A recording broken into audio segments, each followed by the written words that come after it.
Mama little baby lives shortly, shortly. Mama little baby. I'm kidding. Good afternoon, those of you probably just waking up. Your alarms probably went off in the last 20 minutes because you know football's coming on. Yay! It's another NFL Sunday, and I need something to keep me busy because I'm not a happy person today. So I'm going to come here and watch foosball with my friends. Just waking up. Okay. It's time to watch foosball with my friends. Part 2 of my weekend social life. Friday night, playing Friday the 13th with my friends. And then on Sundays or whatever, I come on here and talk to you people. Hey, Lori. The dedication. We got a good game today. Now, honestly, the game I'd rather be doing is Kansas City and Miami.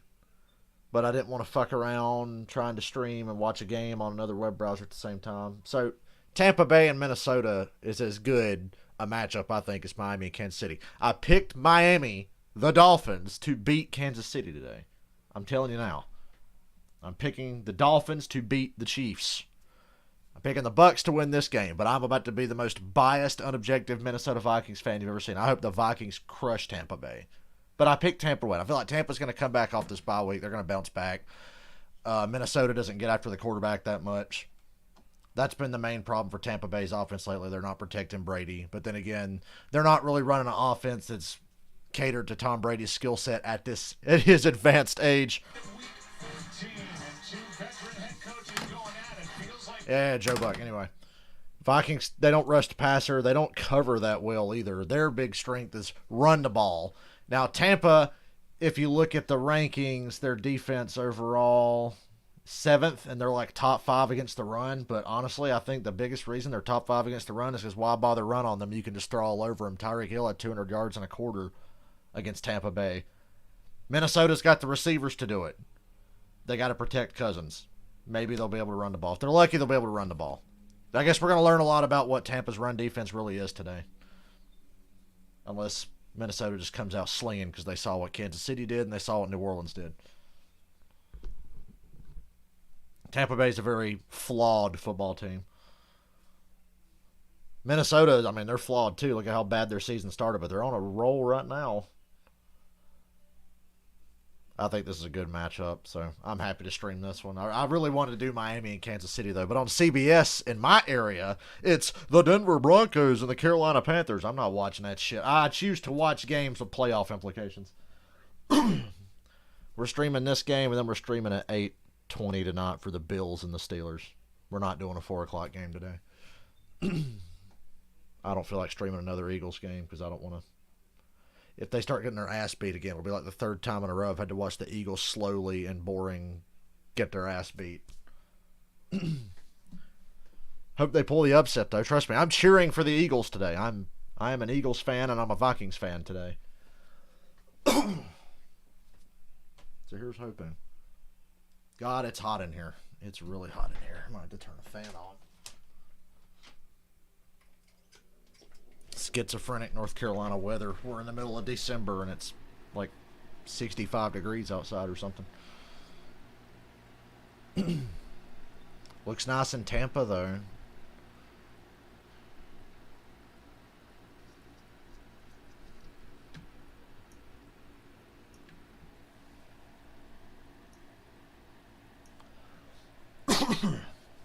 We got Joe Buck and Troy Aikman, so you know this Fox has confidence that this game's a big deal. I mean, it is a big deal. They're confident that it'll be good, though. Tampa Bay is either going to blow out Minnesota or it'll be a close game. Minnesota's not going to blow them out, but Tampa could blow Minnesota out if the stars align, I think. Stop the run and get after the quarterback. Tampa Bay should do that pretty well. They supposedly do that well. But if you have Justin Jefferson on your fantasy team, start him or Thielen, because somebody's going to go off today if it goes how Minnesota's last couple of games have went. Let me check my OBS levels.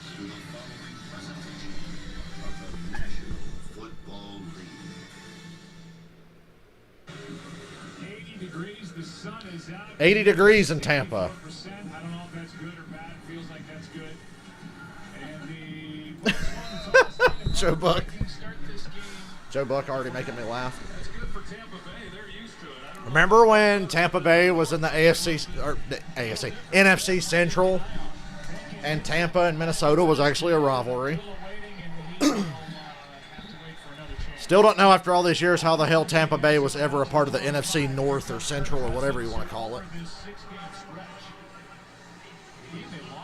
But they sure were.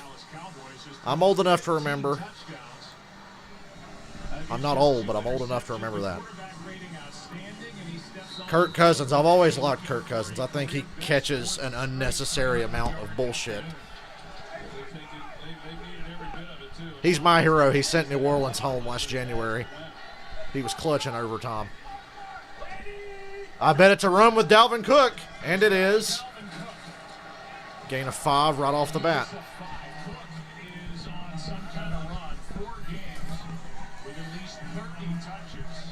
I like these big 1 o'clock games. Usually the bigger games are after 4, but I like when a 1 o'clock game is like really big. He's tired about answering questions about the workload. And he is 1 carry, 5 yards so far. Yeah, he doesn't want anybody worrying about whether or not he can hold up, although nagging injuries. I bet it's a running, and this time it's a 3-step drop. Cousins going to run it himself, 40, down at the 43. There's a flag down, though. Maybe there was a hole. Maybe that's why Cousins had such a huge hole to run through there. Yeah, it looks like the run will stay. Defensive holding, okay. And the Vikings are at midfield now. The second hold of the year on Davis is 8 penalty overall. And a lot of penalties against him. They're talking about Carlton Davis. He was grabbing Justin Jefferson there. This Tampa Bay secondary has been really bad.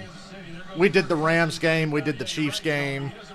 We did the first half when they played the Saints about a month ago. We've done a lot of Bucs games for some reason. And every Bucs game we do, they play like shit. So maybe I'm helping out the Vikings here, who I have a soft spot for. Oh, yeah, this is going somewhere. Into 7. There was a lot of space there.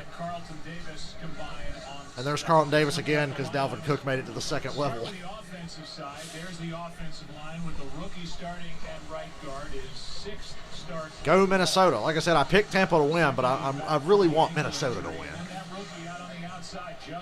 Minnesota's got a top 5 offense, but with all that talent, I'm not surprised. And people need to leave Kirk Cousins alone. Kirk Cousins is good. Why does he catch so much shit?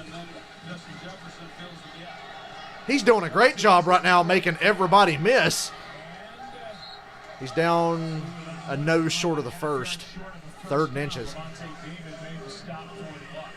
Tampa Bay can't get anywhere near him. They're getting decent pressure, but Cousins is doing a good job of getting the hell out of there. 3rd and 1. I wonder who's getting the ball here. Don't get cute. It's got to be Cook. Turn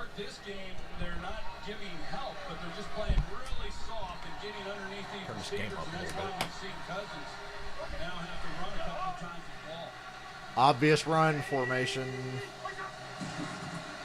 And they go with it. And Cook gets the first. If he didn't stumble, I think he could have got more.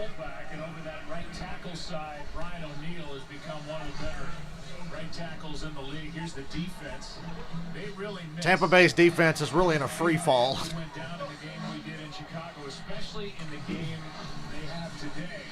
That front 7, though. The other running back's in now. Boom.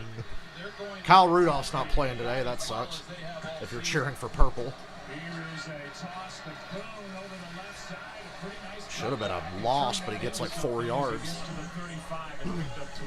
Well, that's the answer to the question. And Mike Boone is going to be the guy who comes in and helps spell Dalvin Cook a little bit. Alexander Madison, yeah, like I said, we're going to learn a lot about Tampa's run defense today, and it's getting put to the test so far. You won't believe this. I picked the Cowboys to win a game today because they're playing the Bengals. I actually picked the Cowboys to win a game. Cousins has yet to put it in the air. Now Cousins is going to throw for the first time. It's a safe throw, and Cook got the backfield, and 3rd lowers and his 4 shoulder coming up. into the corner Davis for a gain of 3. This Tampa Bay defense, Joe, over the last 4 games, and the 3 losses that Cardinals and Giants. That's an interesting game going on right now. The Cardinals are at the Giants 6. 17 points to the Chiefs, and Broncos, Panthers. Nobody cares about that. coming into this game was for the defense to be able to start this game a lot faster. They start. This is what Tampa can do best. They will get after your quarterback, and I think they're going to pass here. It's 3rd and 4. Yep. Here comes the pressure. Shaq Barrett takes him out of field goal range. There you go. Started outside, came Unless you want to try a 59-yard field goal. to the inside and gets the sack to stop that drive in its tracks. Yeah, you're going to see the game. What a up promising front, drive, and too. You're right. He starts up the field. They do not handle it up front on that offensive line. Dakota Dozier, the left guard, and Riley Reef. And Shaq Barrett. Steelers Bills. I'm excited to watch that game today. On Kirk Cousins. Cousins, he took a lot of hits in that win against Jacksonville, and they're going to have to clean up some of those things that have given Yep, they're them punting. problems. No need to try a 59-yard field goal. Takes the Vikings out of field goal range as it lost 8 yards. Now the punt is going to go backward eventually and tapped out outside the 10. What good music are they playing today? Here comes Brady for the Bucs. No score early in Tampa. Shout out to the guys in the music department at Fox. The music department. Oh, what?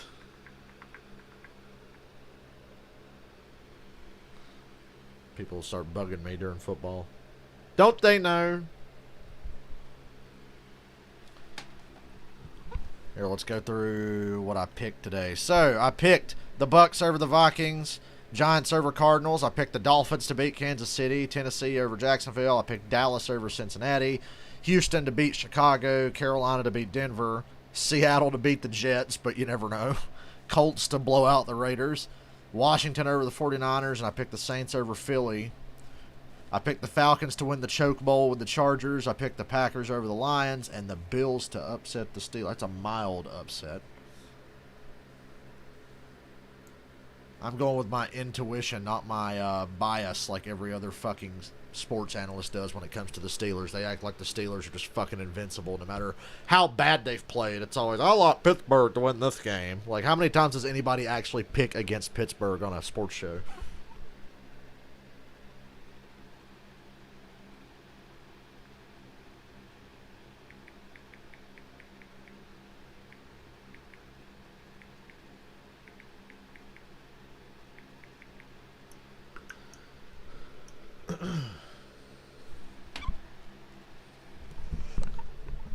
Damn it, Minnesota. Maybe they should have just run it and go for it on 4th down if they're within a yard. Maybe that's what they should have done instead of that drop back pass. I knew that's where they'd get in trouble because Tampa Bay gets after the quarterback. It's as good a front 7 as any team in the NFL. Wish I had a way to keep an eye on other games. Now let's go to Twitter. If we see some cosplay thought on my Twitter, just ignore it. I want to see how Kansas City and Miami are doing.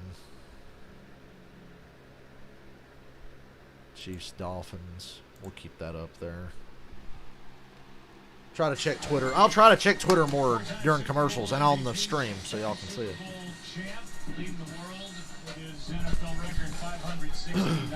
Tom Brady. Bad luck charm. Every game I stream, Tampa gets their ass kicked. Run the ball. They got away from that in the last month, and it certainly hurt them. I didn't realize Tampa was going to be so low in rush offense. They're like bottom 5. That was a good run, though. They've got to completely change their philosophy. It's got to be just straight up Tom Brady, screen pass, New England bullshit, basically. Bruce Arians going to have to get the stick out of his ass and let it go that Tom Brady just can't run that offense the way he wants. Got to make Tom more comfortable. And that's a great pass. That's a good way to do it. It was a quick slant to Godwin. and it gets 10 yards and a first. Taken out of his left Quick passes, made the grab. crossing routes, slants, screens, You've got Todd Davis, who was right there. and run the ball. I mean, that's the Tom Brady formula for success. James White was like the best receiver in New England. He's a fucking running back. Those are always nice. You start the game, you're opening up. That's why Leonard Fournette ain't done shit in this offense. He's not Brady's kind of guy. I bet Antonio Brown scores a touchdown today. That's just a small bet I'm making. Working on a career year, gets 2 here. And Tom Brady, we talked to him this week, as you look at just a fraction of the resume, and both he and Bruce Arians have had to be so guarded and really measured with everything they say about this offense. It says 3 people are here. Who else is here? Everybody's got State your names and identify yourself. head coach and quarterback. They both insist they have a great relationship. Jones carries here. Another good run. Third down now. And 3 coming up. Well, you wonder where that even begins, because Tom is about the lead. Tom Smiley's like, yay, we're going to run the ball today. Issue, which he does not. Maybe I won't throw multiple interceptions in this game. I know Bruce Arians is thrilled to have Tom Brady as his quarterback. I think the simple fact that they've been very public about the fact that they view offensive football a little bit differently. They're trying to marry the 2 philosophies, but other than that, on a personal level, they get to 3rd and 3. along very well. Brady going up top and misses a wide open Rob Gronkowski. 4th down. Bucs will punt. He was open behind the defender, and Brady missed. Remember that thing I kept saying about how Tom Brady and Mitch Trubisky ain't that different when they throw the deep ball?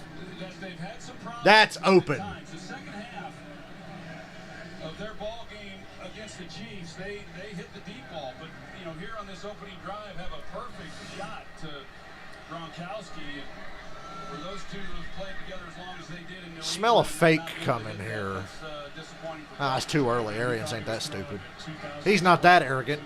2013 Gronkowski. Instead, 1 first down on that possession and a beauty off the right. Hell of a punt. Woo! That's a good punt. Oh, hey, that's going to be 15 yards added on top of that. No, he was down. He was down, and that should be a flag. Can you add 15 yards to the end of the run? Because BB just got annihilated when he was already on the ground. Clearly down. How is that not a penalty? That was Andrew Adams. 10-yard return after a 61-yard punt. Second possession for the Vikings, no score.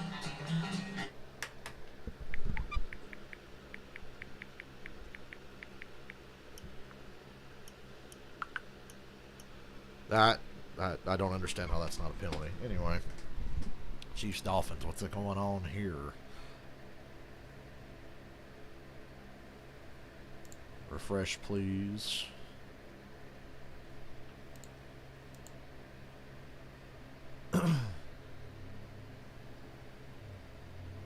Ooh, Patrick Mahomes gets intercepted off a tipped pass. I'm telling you, man, the Dolphins are going to win this game. And yeah, if they do, Brian Flores should be Coach of the Year. In my humble opinion. There's some good candidates for Coach of the Year, but I like Brian Flores. Sports. Just take me to fucking sports, please, for the love of God. Bears are up 7-0 on Houston. Nobody scored in Chiefs Dolphins, but the Dolphins got a turnover. Or a takeaway, if you will. Titans 7-0 over Jacksonville. Oh my God, the Dallas Cowboys with a rare lead, 3-0. Denver up 6-0 on Carolina. I don't see anything too notable so far.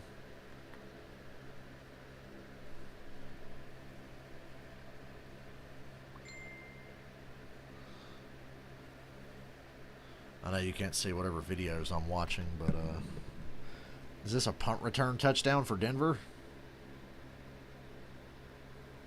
It sure is. Yup, that's how Denver got up on Carolina, 6-0, a punt return touchdown. Well then.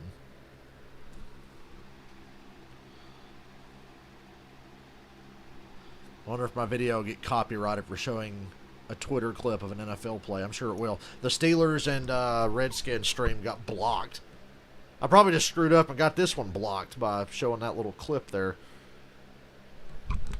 Like, hey, your video has been blocked from copyright claim from the NFL, even though it was like a 6-inch wide GIF of a play that happened with no sound. Double-digit comeback wins for the third time in team history. They'd like to not have to fight back as they have the last two games against Carolina and Jacksonville. Play action over the top. And the first Thielen. field throw, that's Thielen. Turn my fan off now. Is good for 15 yards to start this possession. Well, it's a good concept. Gary Kubiak, the offensive coordinator, that opening possession, they bring in Rashad Hill, the backup left tackle, as the sixth offensive lineman, and they ran the football. They come out, Rashad Hill starts this possession on the field, six offense. It just got really cloudy in Tampa. It was like noticeable. The game looks dark now. An easy completion. Back to Cook. Oh, man. Once again, if he didn't stumble, he'd have been up the sideline there. Following the lead block of C.J. Ham, his fullback and a Pro Bowler from last year. That's a couple nice holes now in the early going where Dalvin Cook has gotten through the hole and has stumbled a little bit.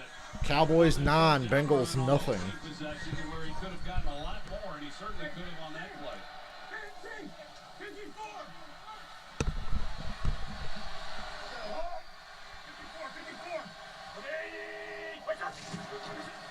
Second and 2. First down, little short run. First down is for Mr. Thompson. Game break. Here's a game break. Oh, here is this. No, of course Trubisky didn't throw it. It's a running touchdown by Montgomery to put the Bears up 7-0 on Houston. 80 yards for the score. Bears up 7-0. Rocking some new helmets. Boy, if you're a running back in Chicago and you get an open field, you better take it to the house, because if you get tackled, old Mr. Kissing Titties Trubisky is going to throw an interception on the next play. In first place at 9-3, and then come the Vikings at 6-6. Right now, the number 7 seed in the NFC playoff picture, and that's good enough to get in now. On first down, here's a cutback run by Boone. That's a 4-yard run. And he picks up 5. You mentioned the NFC North, Joe. This is a good old-fashioned NFC Central matchup right here this afternoon between the Vikings and the Buccaneers. A realignment took place after that 2001 season, I believe, and then, of course, Tampa went into the South. And Let's be honest. The realignment in 2002 made the NFL make so much more sense and be so much more simple to follow. The Vikings are already at 50 rushing yards, and we're not even to the end of the first quarter, in case you're wondering. Tom Brady sure enjoyed playing in the warm-up Tampa Bay. Second down and 5. Play action from Cousins. Cousins going up top again. Thielen wide open. Down inside the 40. If he didn't have to toe tap and catch that thing, it could have been a touchdown. He was wide ass open. Great route runner this guy is, but you're going to see how he just totally This play action game is killing Tampa Bay already. They're not stopping to run, coverage, and that's why coming into and they already struggle to cover anyway in obvious passing situations, but now you throw play action in there, it's just going to kill them. They're all out of whack. corners some help. See if they can hold up against the run with a 7-8 front, because I just do not have confidence in these corners holding up throughout this game with their receivers. Thielen, Bounces oof. into his own man. I mean, Cook bounced off an offensive lineman, still gets a yard and a half out of it. But he banged into the back of one of his offensive linemen. Or that was actually the fullback. Let's see. Yeah, it's Ham. And he'll get credit for half a tackle. Not what he wanted. Second and 9. Already over 50. That's okay. Atlanta's going to win today, and then we're going to beat Tampa twice and take their spot in the playoffs. I'm kidding. Kidding. Second and 9. Play action again. Wide open in the flat. A really slow tight end, and fucking Devin White just takes him down. It's Conklin. 3rd and 7. Another good situation for Tampa now. They just pin their ears back and come after Cousins. Solid. Their linebackers, you Well, the Vikings might have to mix it up here, draw play, run to the outside, something, and then see where you're at on fourth down. I don't want to have to take another sack and be out of field goal range.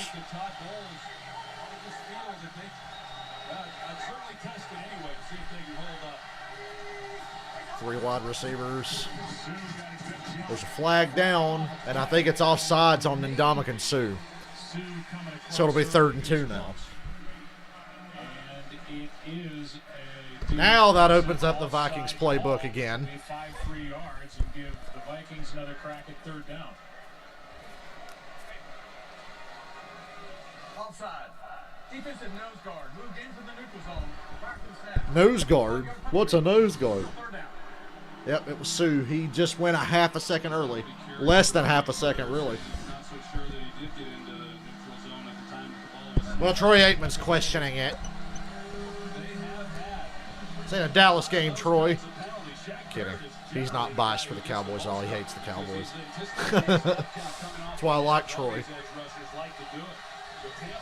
Man-to-man across the board. Nobody deep. You've got to throw this.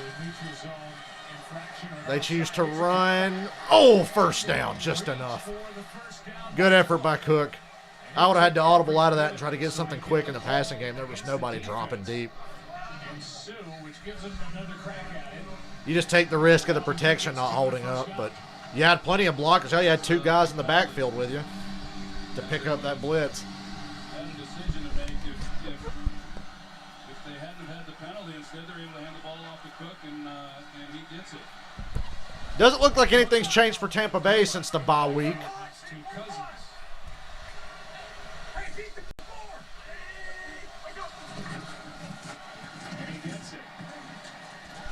Oh, you got to cut that back inside. Still got some good yards out of it, though. Good run, picked up 4. Obviously a much smaller guy. Amir Abdullah, 5'9", 203. Dalvin Cook, a bit thicker. Good for 4. The Vikings have had 4 different ball carriers, including Kirk Cousins, to start this game. We'll see when they finally involve the rookie we've been talking about, Justin Jefferson.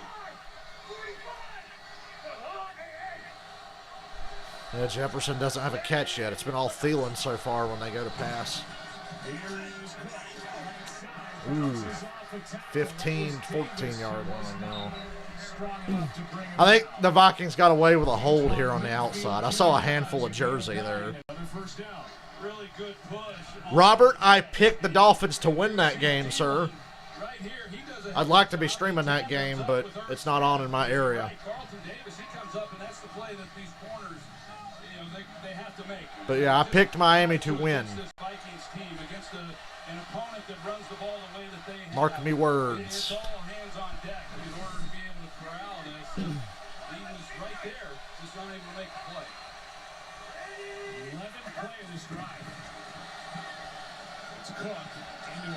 Good God. How does he get through there? Tampa had that all clogged up, and he just waited, and then he burst through for 5 yards. On CBS in my area, we've got the Panthers and the Broncos. Ooh.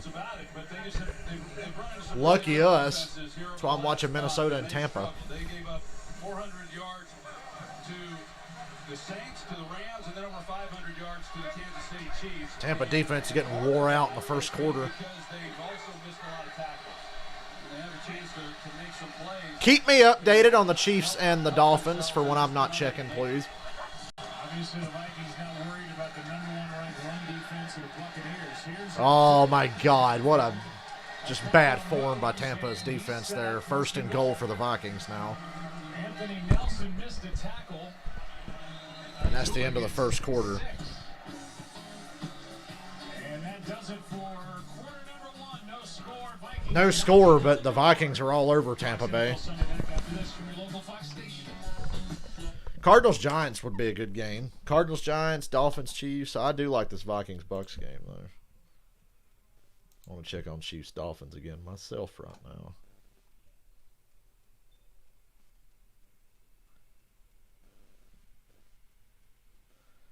What the fuck is Mahomes doing? Dude, that's like the worst play I've ever seen Patrick Mahomes make in my life. You could see that on my stream, can't you? Or is the Twitter video not showing? I figure it's probably not showing on my stream. But I just saw Patrick Mahomes run backwards 30 fucking yards. What the hell? Yeah, I'm telling you, the Dolphins are going to win the game.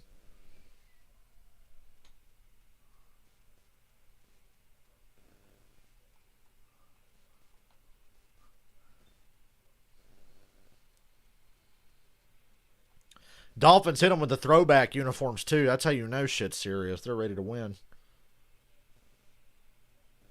That is so un-Mahomes-like. Like, why is he running backwards? This isn't Madden 05, and he's not Michael Vick, bro. Andy Reid, throw it away, Mahomes, whatever that fucking means.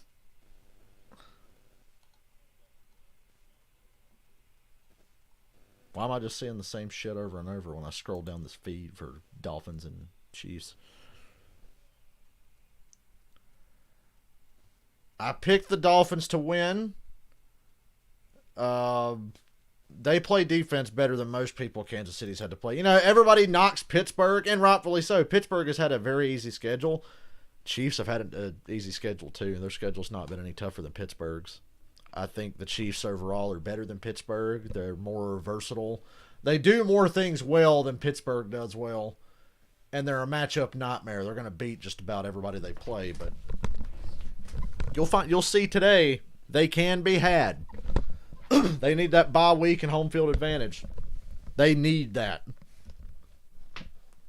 AFC's pretty loaded this year, and the Dolphins are going to show you today.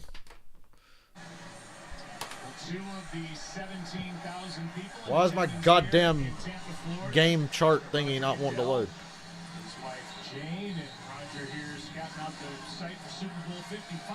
And I've got ad blocker. How does NFL.com get around my ad blocker?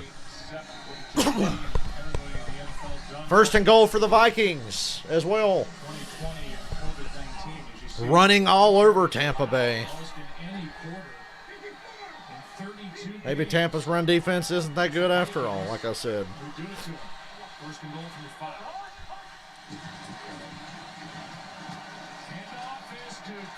Cook down at the 1. Why is my Vikings Bucs game chart not loading? Kirk Cousins is 5 for 5 for 41, but they're running the ball so well they don't really need to throw it. I'm calling 2 more runs right here. Second and goal from the 1. I'm running this ball in. Touchdown Dolphins. I'm telling you.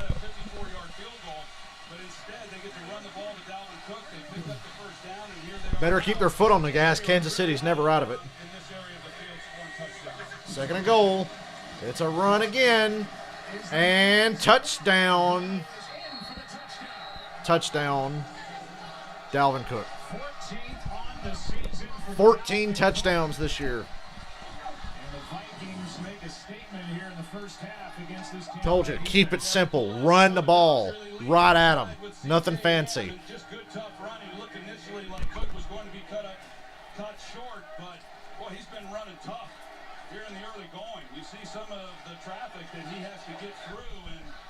Touchdown Dolphins. Yeah.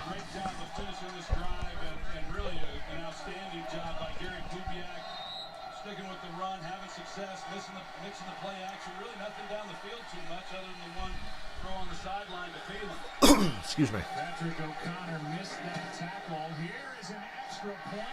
And the extra point is no good. 6-0 Vikings. The Vikings have left 4 points off the board today. An extra point, and Cousins took a sack on third down and field goal range earlier that put him out. So it's only 6-0 Minnesota. Vikings are really good at making things hard on themselves. Seems like a lot of teams are. The Vikings and the Falcons, the Seahawks, really good at making things hard on themselves.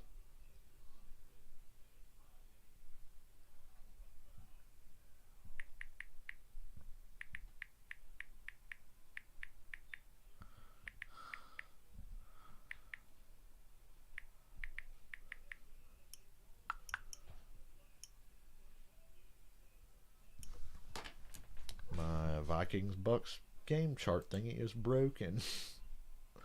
I'll just reload it in a minute. We'll go to Twitter during the commercial.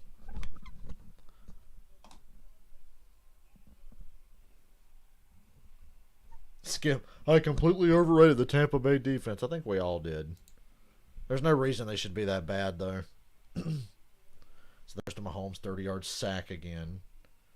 Here's the Miami Dolphins touchdown. It's Tua Tom. Shit, dude.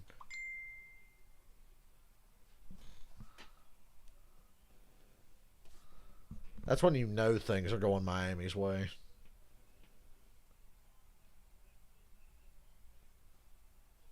This had upset written all over it, son. Well, I was reading that Twitter feed thingy. First 25 minutes, we had a David Montgomery 80-yard rushing touchdown. A.J. Brown 37-yard touchdown catch. Alden Smith 78-yard defensive touchdown. Deontay Spencer 83-yard punt return touchdown. And Patrick Mahomes took a 30-yard sack.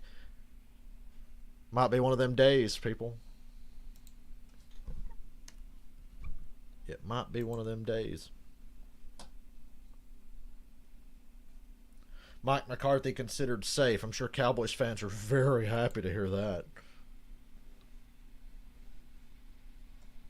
That's a headline they want to read. Yeah, don't worry, guys. Mike McCarthy's not getting fired. Oh, yay. We're going to come back next year and suck just as much ass. Like Dan Bailey did on that extra point. God damn it, Minnesota. I'm cheering for you. Rushing touchdowns in football. You're going to get some bomb touchdowns today, I think, Robert. Vikings, 14 plays, 84 yards, 8 minutes, 15 seconds. Bad news if you're a Tampa Bay fan. The missed extra point and the sack out of field goal range earlier is the only reason I wouldn't be feeling good as a Vikings fan. But you got to be happy with what the Vikings are doing offensively. He's the least of my worries. He's had a good year. He hits the ball well in practice, but that extra point was yanked. And it's a 6-0 ball game. Here comes Mr. Brady for just the second time today after going 3 and out earlier. $3 million, and there's still time left. Your chance at another $100,000 of Terry Bradshaw's money. Download the free Fox Super 6 app. Pick the outcomes of 6 of today's games for your shot to win. Hey, Mike Zimmer might have a little different answer for you if you ask him that question. Say he's in the category of fire. Run it with Jones. Ronald Jones. Lines the body for a yard, maybe 2 at the end of Chris Jones, who gets 3. Well, one thing I can now put to bed is, should Tampa Bay play coverage and try to stop the run with a 7-man front? Because they have not stopped it even when they've been playing the run here on the first 2 possessions of this game. 2nd down and 7 for Brady, who missed an open Gronkowski last time the Bucs had it. I don't know where Brady was throwing that ball. Between Evans and in the direction of 3rd down and 7. Neither guy really was looking for the football. I think he was expecting Mike Evans to. I couldn't tell if that was intended for Mike Evans or Antonio Brown. Brady just kind of threw that nowhere. Those are some of the things that when I watch this team, Joe, that shouldn't be happening. It's one thing if some of the routes and things like that, but as far as just being on the same page and what you're expecting your receiver to do here in week 13. Here's a blitz. 3rd down and 7. No pressure on Brady. He's got all day, and he misses Godwin, who's wide open and would have had a touchdown. And that is 2 wide Brady was never touched. He had a pocket 9 miles wide, set his feet, launched it, and completely whiffed on Godwin, who, look how fucking open Chris Godwin is on this play. Look at that! That's a touchdown. Nobody's going to catch Godwin if he catches this ball. Nobody. Oh. Another interception by Mahomes. Dude, I'm telling you, bro. But Tom Brady, what the fuck?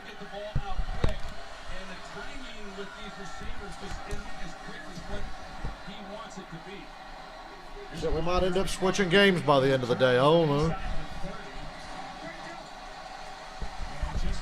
That Miami Kansas City game does sound like a lot of fun.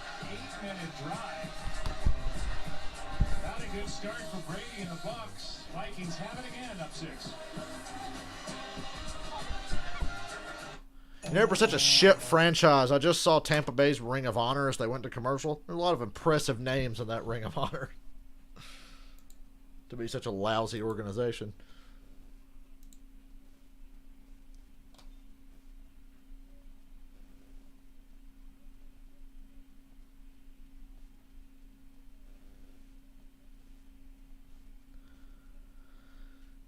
No more excuses. Tom Brady had a pocket 9 miles wide and all the time in the world, and he just completely fucking missed.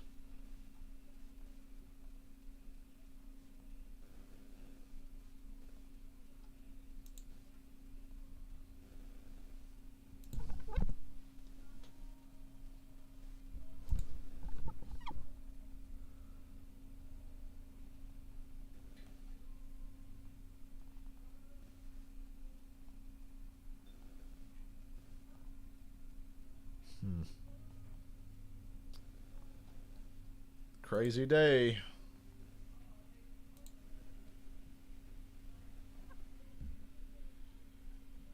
Boy, the Vikings really should be up by 2 scores or more right now.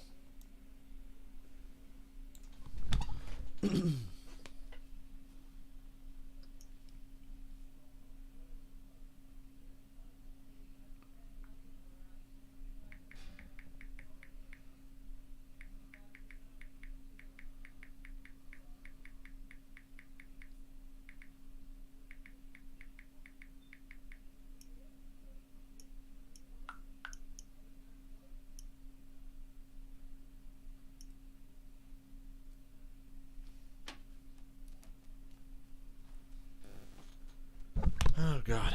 Oh, it feels good in here now that I've had my window open for a while. As far as I know, I'm not working tomorrow. It's supposed to flood here in the morning. So, we still don't have any indoor stuff to do just yet, thank Christ. So every time it rains, I get to stay home. Yay! Tampa Bay, this is not working. 23rd year, the home to the Buccaneers, and they'll host their Super Bowl down here, February 7th of 2021. Instead of a crowd of 65,000 plus, you know exactly the attendance would be that day. Falcons are going to finish second in the NFC South, calling it now. As Cousins takes over third possession pass. Cousin, oh, Jefferson Breaks the tackle and takes across midfield. Tampa Bay territory. And here come the Vikings again. They've hit them with quick play action on the first play of the last 2 drives. Look at how criminal this is. This miss by Brady. If you're watching this game, look at this. Right away. But Evans has still got his back to him. He's not ready. And he's got a double. Are they going to try to blame the receiver for Brady missing Godwin, who had an easy touchdown? One who's running that in route, and he's open. But when you start feeling rushed as a quarterback, then you're not able to lay things quite as easily. Tom Brady looked like fucking Cam Newton there. Oh, boy, big run. 14 yards and a first down to the Tampa 36. Cook got a good block from C.J. Ham yet again and gets 12. I think the concerning thing, in addition to the yards that he's picking up, is just look at these holes that he's had to run through. I mean, it's just been... So glad Dalvin Cook's playing today. all the games that we've had of Tampa Bay's in the last couple of years, to look at them and see them run the ball the way that they have with some of these holes.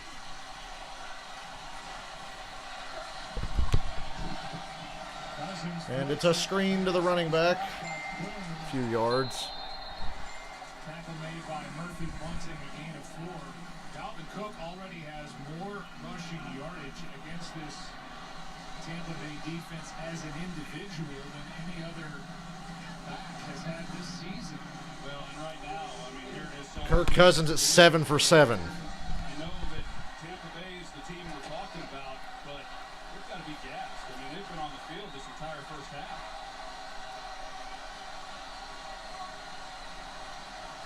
Last 3.5 by the offense. Here comes Cook in motion. Screen to Jefferson. They don't have the blocks set up. He made one guy miss. And a face mask.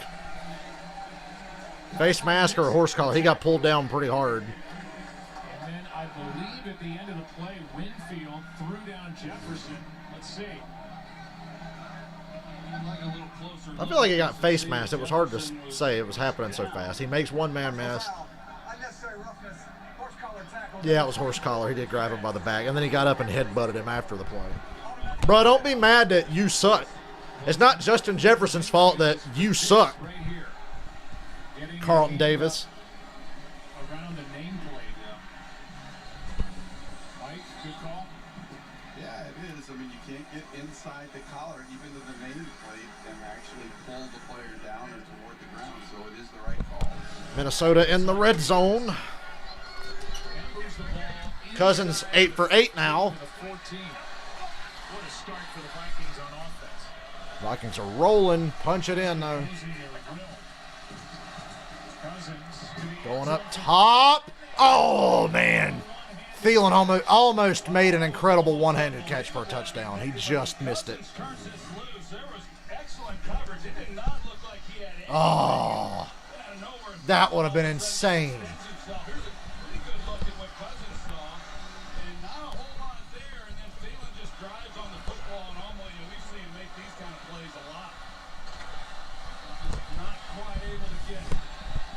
Damn it. First incompletion of the game for Kirk Cousins.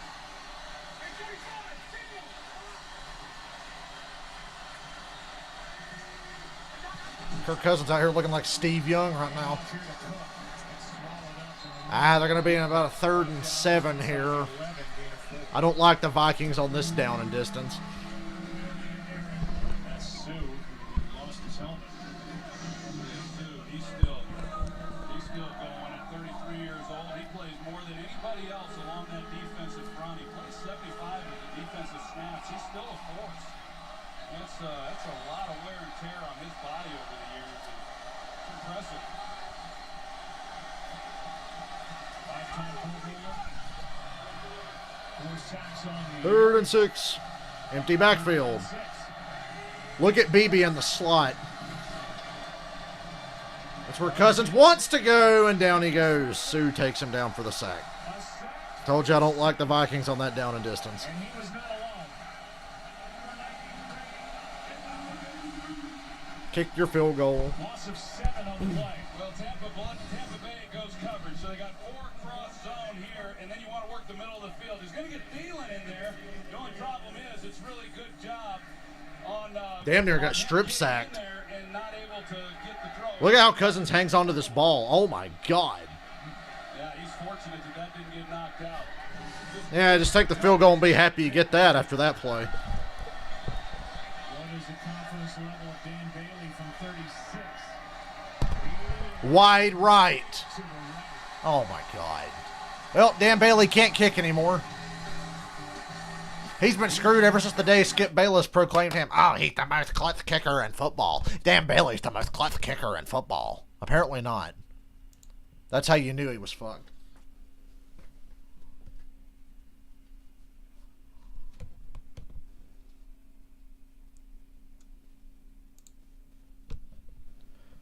Stupid.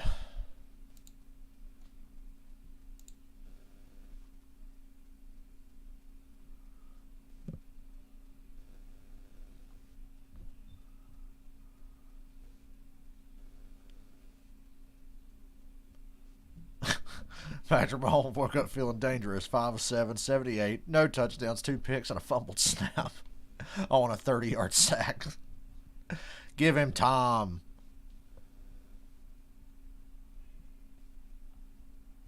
No, if you'll excuse me, I gotta go grab a fucking drink. I'm dying here. We're not even at the end of the first half, and my throat's like, ugh.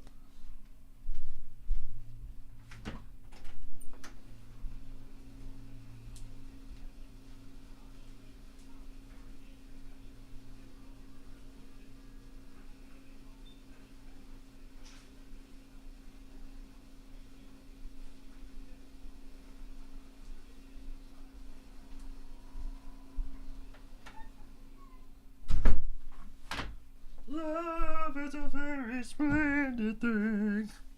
Dolphins trying to kick a field goal now. Dan Bailey Dan Bailey is going to keep Tampa Bay relevant. Missing these kicks, bro. I'm not mad at Thielen for dropping the one-handed touchdown. That's not an easy catch to make. I'm mad at Dan Bailey for missing an extra point and shanking that 37-yard field goal just now.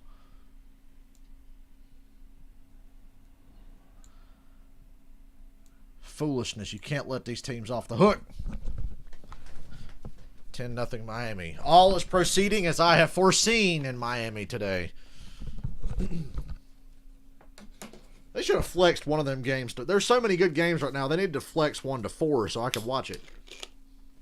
Instead of watching the Choke Bowl and the fucking Saints and Eagles off stream. Because we're streaming the 8 o'clock game tonight. Pittsburgh at Buffalo. 30 degrees there tonight, I believe. No snow, which is really disappointing. Tampa Bay starts at their own 26. Tom Trubisky at quarterback. Play action. Oh my God, Brady hit a wide open guy. Didn't miss him. Mike Evans. Flag in the secondary, I think. 49th catch of the year for Mike Evans, who's been bothered by a bad hamstring. Flag on the play. Looks like the play will stand. Yep. 20-yard completion. Tom Brady hit his first wide open receiver of the day. He's had several, and he's missed every one of them. Prior to the pass, illegal use of the hands, number 20 defense. The penalty is declined. Result of the play. Yep, hands to the face. Good call. Jeff Gladney, the first-round pick out of TCU, with the hands to the face. It was a good call. And it surprises me. Tampa on the move now. Mike Evans is such a big receiver that you get your hands lower on him, and the fact that at TCU, he played a lot of press coverage in Gary Patterson's system. He's accustomed to it. Jones picking up a 20-yard completion to Evans. Almost as many yards as they had in the ball game up to that point. Vikings with, before this possession, 6 times as many yards as Tampa Bay. 13 first downs to the Buccaneers, 1, but up only 6. Yeah, that's the thing. I mean, it's easy to sit here and say, well, this is an important drive for Tampa Bay. They need to get something going. This is a really important game for both teams. Like, really important. If the Vikings take this game, they move up and take Tampa Bay's spot in the playoffs. Tampa will fall down and have to hope that Arizona loses later today.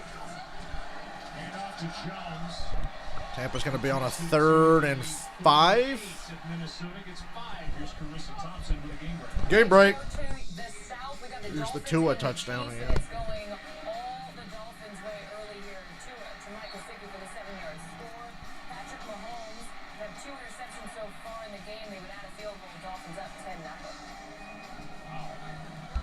Good start Go Miami. for Miami and a good year. 3rd and 4 for Tampa, just across midfield.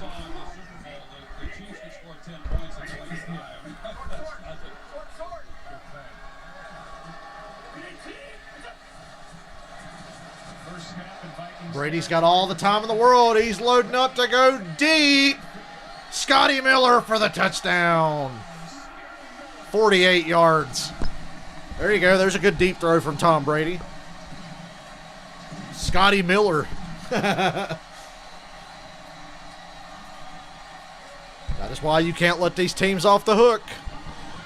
Tampa still has the capability to be very explosive.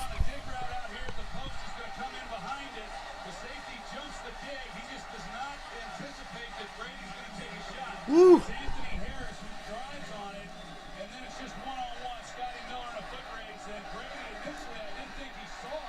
Brady's guy. Ooh, face mask too on Minnesota. They would have got away with that too because there was no flag. Now Tampa can take the lead in a game in which they've been absolutely dominated so far in every statistical category.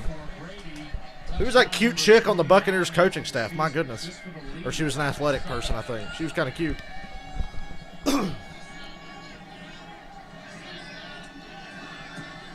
And their extra point is good, so it's 7-6 now.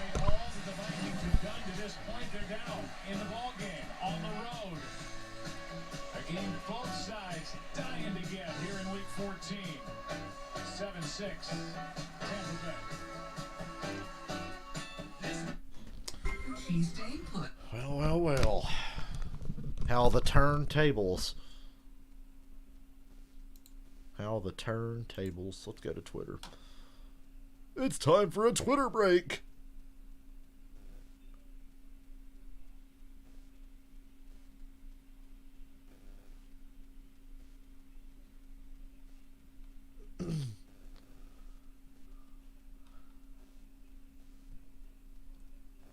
Dan Bailey, fresh out of the Blair Walsh School of Kicking today for the Minnesota Vikings.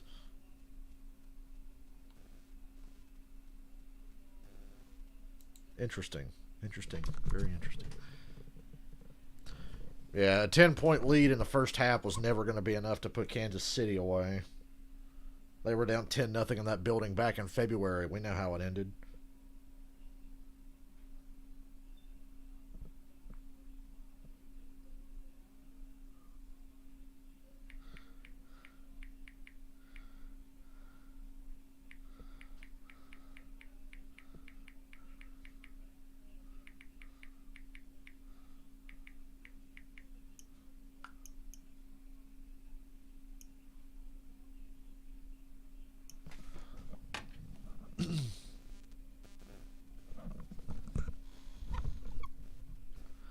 Old Tom Brady hits that deep ball every now and then. Hey, Tyreek Hill, there's some fantasy points for you.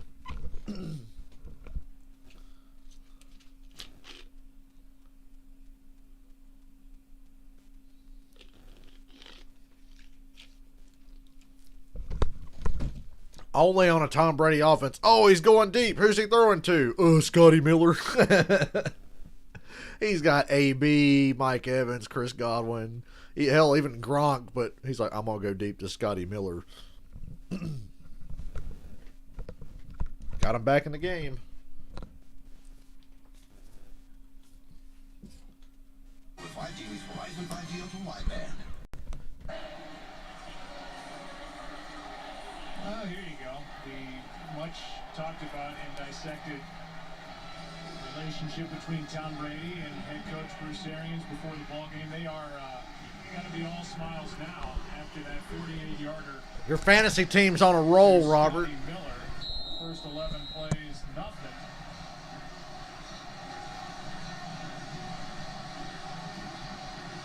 How do you think Minnesota feels right now? As good as they have played, and I think it's going to affect Mike Zimmer when they get down, in field goal. I expect a lot of fourth down attempts after the way Dan Bailey's been kicking today. Like Troy Aikman just mentioned, he said this might change Mike Zimmer's line of thinking on those fourth and shorts.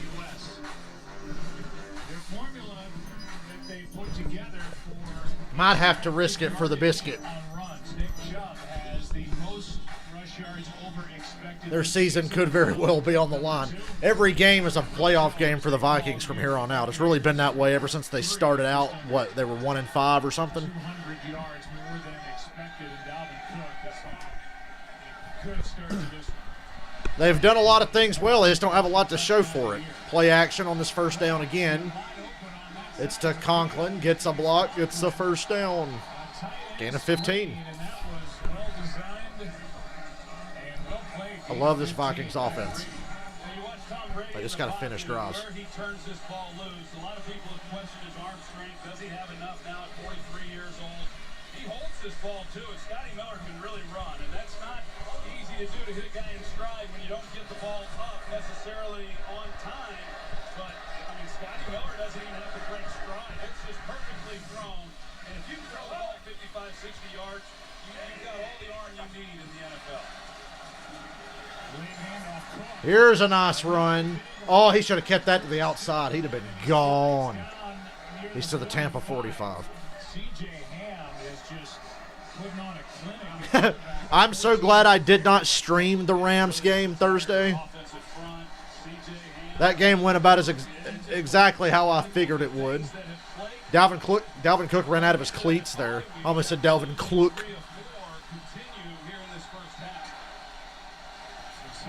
Shoelace tackle. That's the definition of a shoelace tackle. Vikings driving again.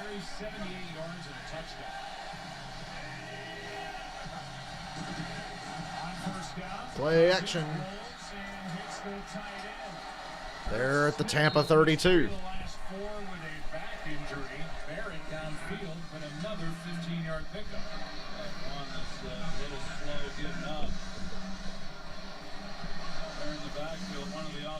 Linemen. This is a group that has been pretty healthy overall. That's Garrett Bradbury, the center. Hate to lose him. 21 fantasy points from a defense. Damn. Four of the 5 starters have not missed a game. And, you look around the league, and a lot of these games that we've called, Joe, and I know there's a lot of fans out there with other teams that know their situation. So many offensive lines have been decimated with injuries. Here's Cook right side. Oh, Tampa was all over that. That was Ndamukong Suh. No gain. Finally, no gain on a run play. Kind of wonder, if it's anywhere reasonable to go for it on 4th down, just whether or not Mike Zimmer is going to do that. Because of the struggles of Dan Bailey. That's right. And, it's hard when you're on the road like this to pass up opportunities to come away with points, but I'd have to give Dan Bailey one more shot at a field goal before I just start going on 4th down every time.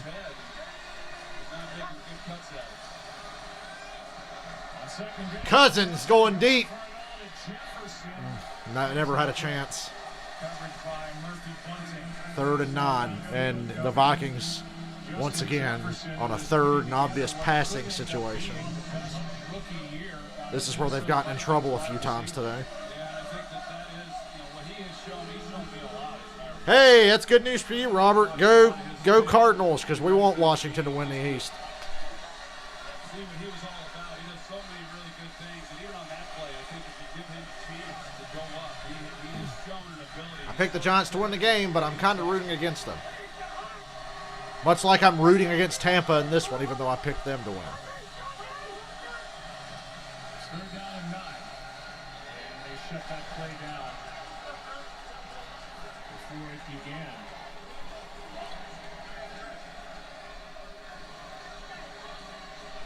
Prior to the snap, charge timeout. Minnesota called timeout on 3rd and 9. Sideline took it. Good thing, too. I didn't have confidence that that play was going anywhere. Progressive presents Super Bowl run. Yeah, in your dreams.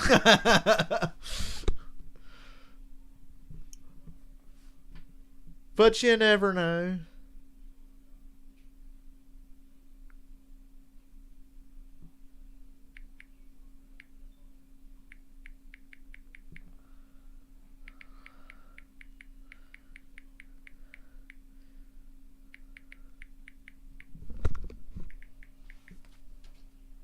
Are 1 for 3 on 3rd down in this game. The 2 times they didn't get it, Buccaneers defense came up with sacks. They're only 2 of the game so far. It will be a 49-yard try from this spot for Bailey if the Vikings do nothing on 3rd and 9. They shut down that last play. The Bucs Oh, I know you was joking.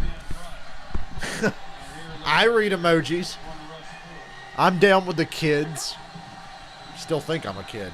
This play gets blown dead. False start. Now it's 3rd and 14 for the Vikings.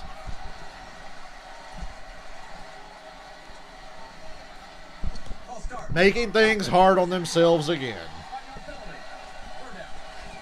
That's the right tackle, Brian O'Neill. Yeah, I think right now, Kirk Cousins, now, it changes things when you've got a kicker who's struggling the way that Dan Bailey is. But right now, 3rd and 15, be smart. Don't knock yourself, don't take a sack, which knocked him out of potential for a field goal. Dan Bailey's like, let me get back out there and miss this kick. If you got something that picks up the 1st down, great. If not, hit something that just moves you up and makes us a little easier to attack. Cousins throws sideline. Oh, great defense. Carlton Davis made a nice play there. Jefferson was making a great catch right near the sticks. Davis came in and knocked it away, 4th down. Do you punt or are you going to try to kick the field goal? Let's be honest. And this is a young man who he makes these plays. He got such strong hands. I was talking about it a moment ago.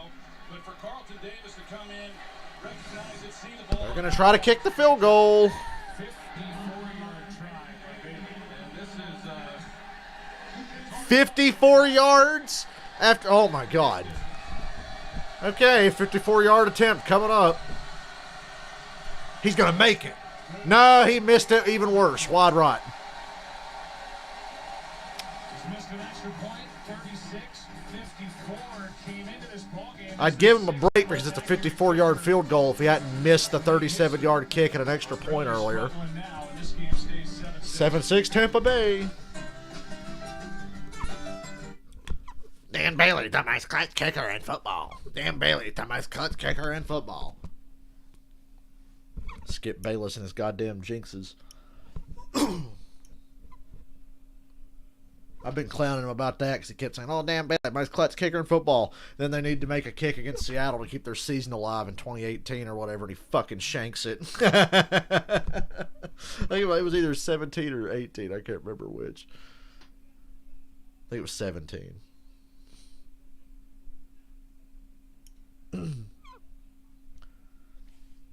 Yeah, Dan Bailey might be on the chopping block there, son. He's not having a good go of it today in beautiful Tampa, Florida. It looks beautiful down there. All them people up in the stands catching COVID and stuff. It's beautiful, man.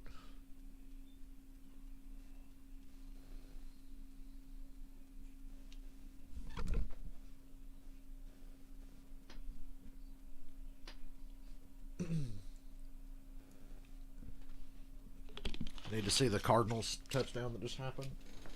Let me try to find it. I'm sure it'll pop right up. Twitter's really good about sports highlights. Man, Twitter's great. I don't even post on Twitter. I just use it for this. I follow sports people. Alexa Bliss says she's super hungry. Never mind. I ain't going to make a... I want to make a dirty joke, but I'm in love with Alexa Bliss. Cardinals. There it is. 13-0 Cards.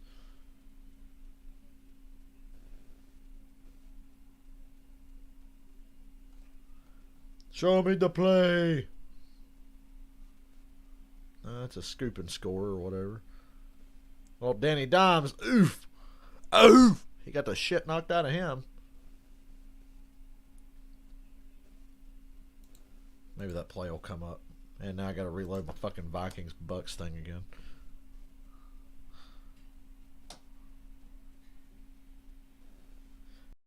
You like my bookmarks up here? Batman Arkham Knight, Riddler Guide, Racing Reference, NFL Streams, PlayStation 5. My job resume, my job to search, my Bristol dirt race tickets. Things number 33. Tampa Bay starting at their own 44. Excellent field position for the old man. Here's how the ball leading by a point here with under 5 to go in the Run it with Rojo. He gets a couple.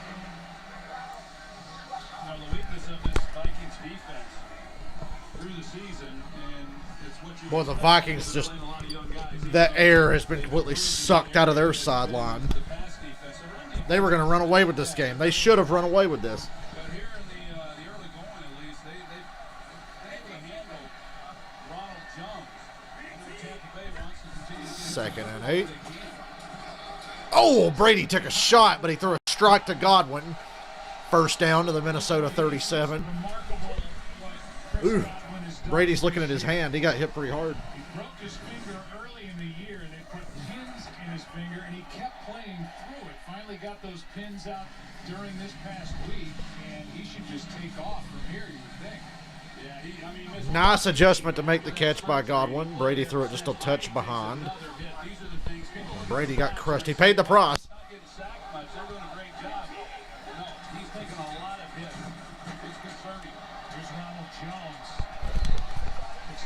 Here's Chris Thompson for the game break. Thank you, Joe. Cardinals doing Here's the touchdown catch you were talking about. As the Giants' third and goal, Kyle Who made this Murray catch? pushes one up. Woo! And Nice Arnold catch. makes the grab for a 7-yard score.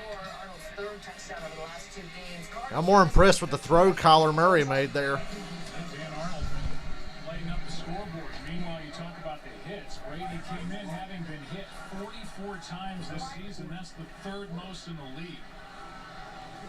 Only hit 1 time, and we just saw it in this ballgame. Screen to AB. 3rd and 2 coming up. For the first down yardage as he picks up 5.5, 6 yards. Anthony Harris, part of that terrific safety tandem for Minnesota, made the stop. Now go back to Chris Godwin and illustrate your point, Joe, that following that surgery with pins in his fingers, he was targeted 31 times and he caught 24 passes. I mean, that's good with 2 healthy hands. To do that, I broke my index finger on my left hand my rookie year. 3rd and a yard and a half, we'll say. You could think about Last play for the 2-minute warning. Ronald Jones gets a first down. On third and long one. That brings us to the 2-minute warning. Tampa Bay Crazy half. with the ball, first down when we come back. Now, let me text while I have a moment.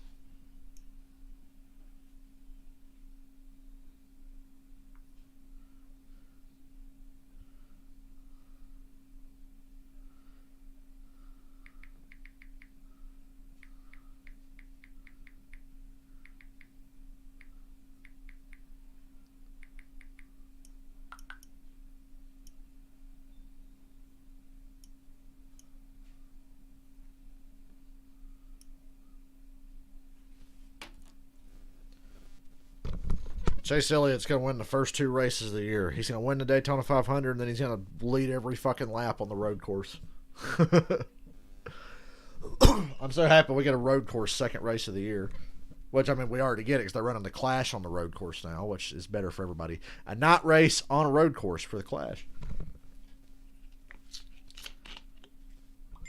I think the Clash is going to lose some of its allure because we know we all like a good clusterfuck super speedway race.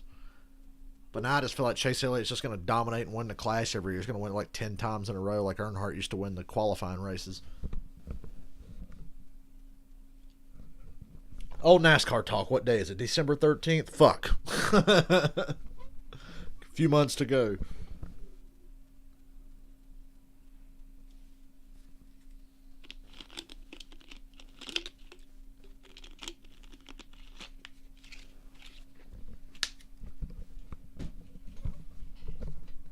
Ah, tasty.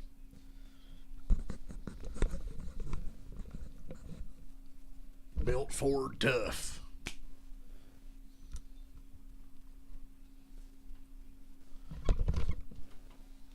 Jones powered through would-be Showing the Aaron Jones touchdown against Philadelphia last week. wanted it so bad that he stayed in bounds and broke 3 more tackles on the way to his 70th. How bad do you want it? TD. If you want the hot delicious That looks like some good-ass pizza. I wish I was getting pizza today. We're having a good dinner tonight, but ain't nothing like that pizza you see in the commercials. Take a look at the NFC Playoff picture. Saints, Packers, Rams, Giants, Seahawks, Bucs, Vikings. Cardinals just on the outside. The only teams from the outside looking in right now that have any chance are Washington and Arizona. The Bucs would be Arizona. Unless Tampa just fucking loses out. Progresses, they're leading at That remains to be seen. 7-6 on the year. Brady eludes the pressure and throws to no one. Wide open. Got pressure from Odebo, and it's 2nd and 10. Well, Tom's feeling the pressure a little bit on his left side. Bucs get the ball to start the second half, by the way. Byron Leftwich, you can see Gronkowski. He goes down the middle. Harrison Smith was trying to disguise coverage. He's up in the line of scrimmage, and then he bails out up here. He bails out at the last minute and really opened that up. But Brady feeling some of that pressure that's sifting through on the left side. There's Byron Leftwich, offensive coordinator for Tampa Bay. Seen some weird throws out of Brady. This one is Yeah, we've seen some bad throws out of Brady. 3rd down and 6. Christian as a gain of 4. And that will If I was Minnesota, I'd call timeout. Vikings 2 timeouts. Tampa Bay all 3, 3rd and 6.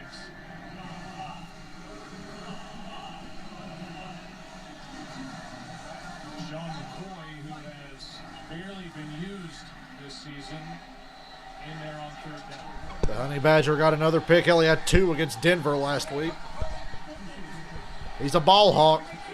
Kansas City's defense is very flawed, but he's a ball hawk. Well, Harrison Smith, sometimes he comes up and then he bails out. 3rd and 6. Here comes a blitz. Pass caught by McCoy. LaShawn McCoy trying to flash back to 2014 and doesn't get it. And a flag comes We got a flag down at the end of the play. I don't know gain why. of 3, short of first down yardage. It's 4th and 3 pending the See flag. what the call is. Eric Wilson made If that was 5 years ago, LaShawn McCoy would have been to the house on that one.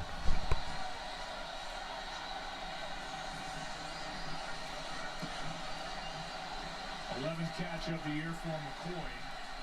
He's carried the ball 6 times for -1 yard on the season. Personal foul. Lowering the helmet to initiate contact. Really? After this, it's the goal. Automatic first down. Oh, Harrison Smith, helmet to helmet on LaShawn McCoy. Best in the business, Harrison Smith, and it's a first down. AJ Green did something? Gets him with the shoulder to the Well, helmet, so that's the Buccaneers get first and goal at the 9 now.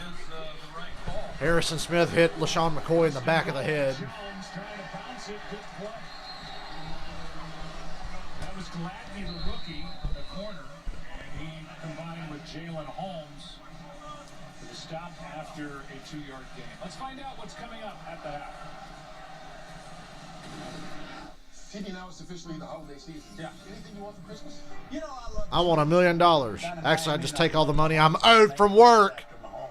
That's what I want for Christmas. Mahomes to Adams. All right, I guess Christmas comes at halftime because we've got that and all the early action coming up on the Verizon halftime report. As only they can.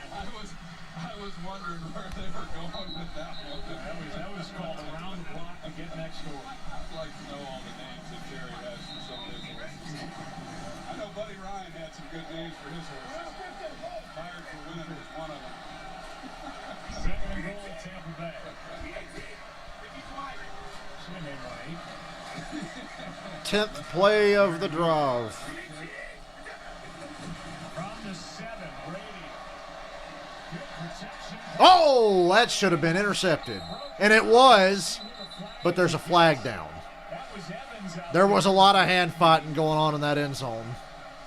and they may get the rookie Gladney. That's the early indication. They're going to say pass That's what I interference. was thinking at the top of this Let's look at route. this. It looked like Gladney was holding That's Evans. interference. Defense. Oh, yeah, that's interference. He put his hands in his face, if anything. The end zone. The ball in place. Tampa gets first and goal at the 1. There's enough contact at the start before Evans slips. You see the Yeah, little that's bit of a pass pull interference. there. Good call. The official was right there on top of it. Here comes the quarterback sneak You can see he was from Tom Brady. You know it's coming. hit the ground, but he's guilty of the pass interference in the end zone, so it brings up first and goal at the 1. Here comes the sneak. Nope, they're going to run it. Jones, Touchdown, Ronald Jones. touchdown, Tampa Bay.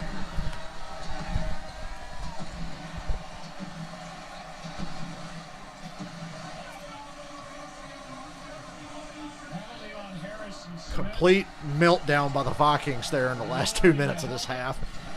Helped get a first down. Jones and the Bucs did the rest.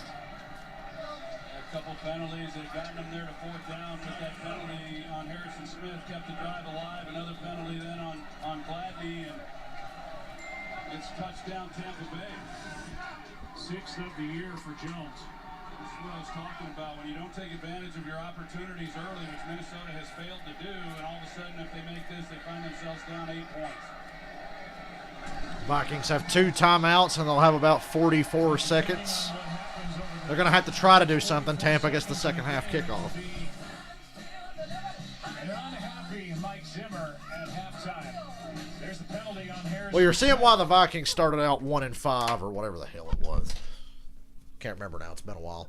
Didn't pay that much attention to them when they lost so many games at the start of the year. I gave up on the Vikings after they lost to Seattle the way they did. Remember that? God, I wish I'd been streaming that not.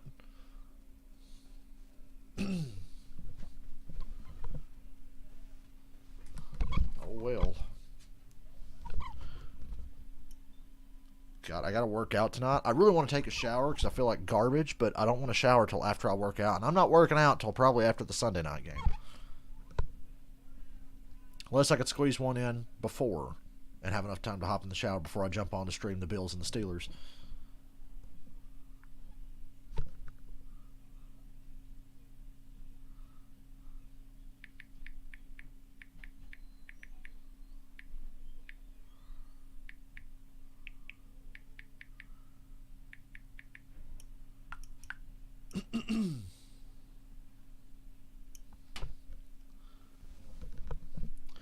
Yeah, the Vikings to get to 6-6 have done a lot of good things.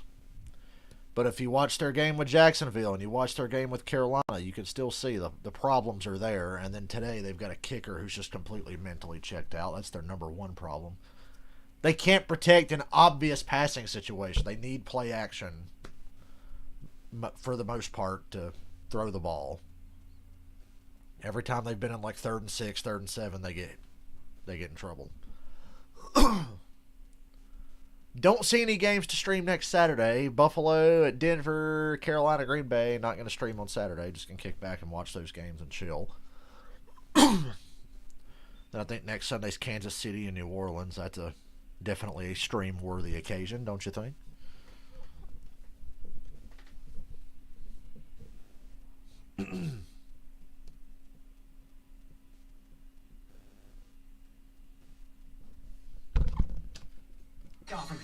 Oh, for fuck's sake. Doesn't that sound lovely? That Jets-Seahawks game intrigues me, believe it or not. Expect the unexpected. It's 2020 and this is the NFL. Tampa Bay's clicking now.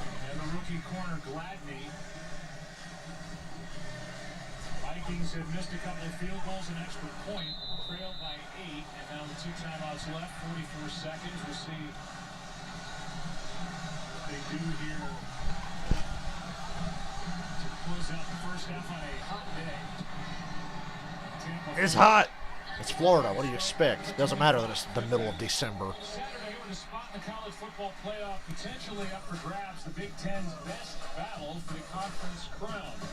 Number 14 Northwestern takes on Justin Fields, and number 4 Ohio State in the 2020 Big Ten Championship, presented by Discovery. It all starts with a big noon kickoff pregame show live on site from Indianapolis, followed by the. All right, 44 seconds, 2 timeouts, and a bad kicker. What the hell could you possibly do here? They're probably going to come out and run a draw right here, right? Here comes a blitz. Blitz off the edge. Vikings pick it up. Cousins tries to throw an interception. It's incomplete. He threw off his back foot low towards Beebe, who was covered. We talked about Tom Brady and the hits that he has taken over the last 3 games, Joe. No one's been hit more than Kirk Cousins.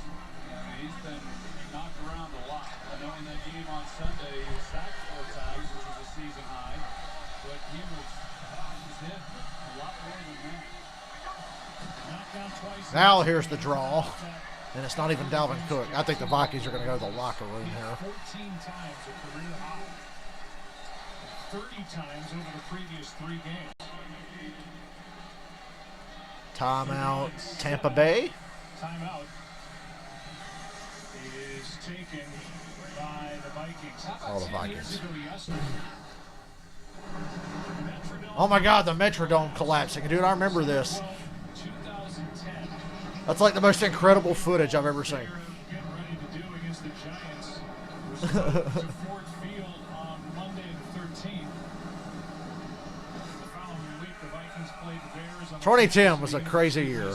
And that dome collapsing was definitely metaphorical for the Vikings season that year. That was when Brett Favre came back and he was all beat up, old, slow, and hurt. There's the snow piling up, and there's the video that comes from it. Well, the Crazy Vikings times. were thrilled that happened, I would have to believe, because that pretty much made everybody realize that they were in desperate need of a new stadium, and he got passed and they got one. 3rd and 7. Obvious passing situation again. Here comes Jason Pierre-Paul. Shaq Barrett incomplete. Now Tampa will get the ball with a timeout in about 25 seconds. By the time they get a hold of the ball. Hum a little bit, and the Bucs are able to keep a timeout. Yeah, they sure are. And the Vikings on 2nd down, they ran the football, and the thought there is they would run that series as though it was just a normal possession, and if they pick up the 1st down, maybe they get going, but they were hoping to be able to make a decision and not have to give the ball back to Tampa Bay. Tampa Bay calls a timeout. They force Minnesota then to throw and stops the clock. Another crack. Vikings are playing with one arm tied behind their back. 15 seconds. As Garner returns it for 2 after a 47. Bucs have 21 seconds and a timeout. They'll go to the half. They get the ball to start the half. They're up by 8. Snow falling through the roof in Minneapolis. Chiefs are up 14-10 at the I half. was a native Californian for a long time in my life, and I went away from it for about 25 years. You won't catch me dead living in the Northeast anymore. I'm loving the warm weather. Yeah,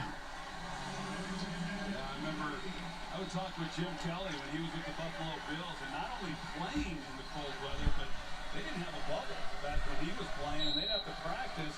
And he had some shoulder issues he was telling me about because he had to layer up so much. Tampa comes out slinging here. There's a pass caught by Cameron Brady. Just go to the half. I don't think Danny Reno ever felt sorry for him. Nope, they call timeout. Sure. It'll be second down as break got 9. Timeout taken by Tampa Bay. They're out of timeouts. Rising halftime is coming up, and by the way, Tampa Can you Bay fuckers just go to the half? start the second half. The Vikings could not have gotten off to a better start. They have 191 total yards in this first half, but only 6 points. I don't understand even attempting that 54-yard field goal after he'd already missed shorter ones. What do you do? What do you do with That gave the Bucs the ball at midfield with momentum. my dealings with kickers? You don't want to go over and talk to them too much. All that does is point out that they're struggling, and yet you want to somehow try to build their confidence up. But if this game goes the way that we think that it will, even with an 8-point lead here, but in 15 seconds, no timeouts.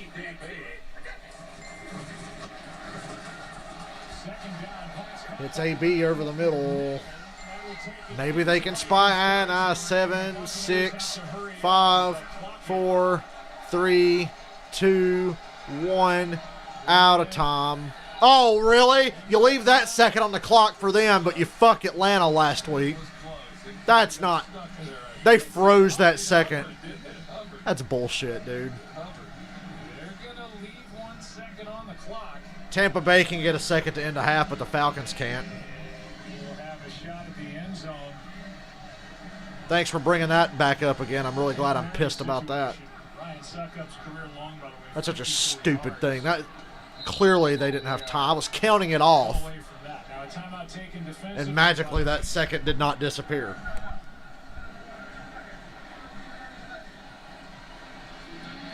We've seen a few of these Hail Mary opportunities over the last couple of games that we've called. I know the Dallas game against Baltimore we talked about only rushed one guy, and so Dalton had all the time in the world to just sit back there and let his receivers get down the field. And that's just, I know as a quarterback, I'd love to see that.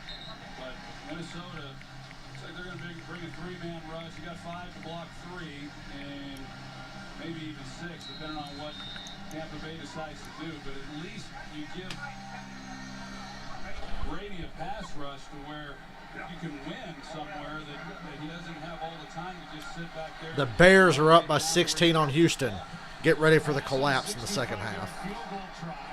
Brady's throwing it. This is going to reach the end zone. It's up there with Gronk. Oh, man. Godwin almost caught it on a rebound. Don't tell me. There's a flag. Don't tell me. Don't tell me. They're going to call pass interference on Minnesota, aren't they? You've got to be kidding.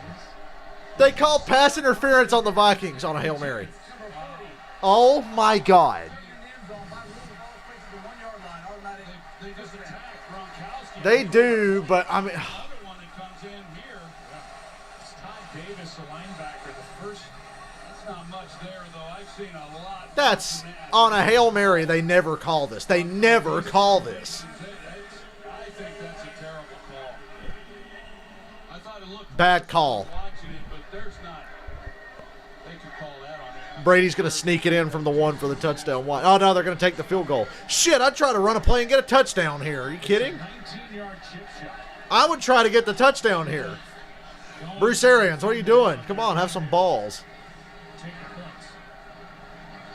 You've got to be fucking kidding me. 17-6 at the half, Tampa Bay. On a fucking absurd call.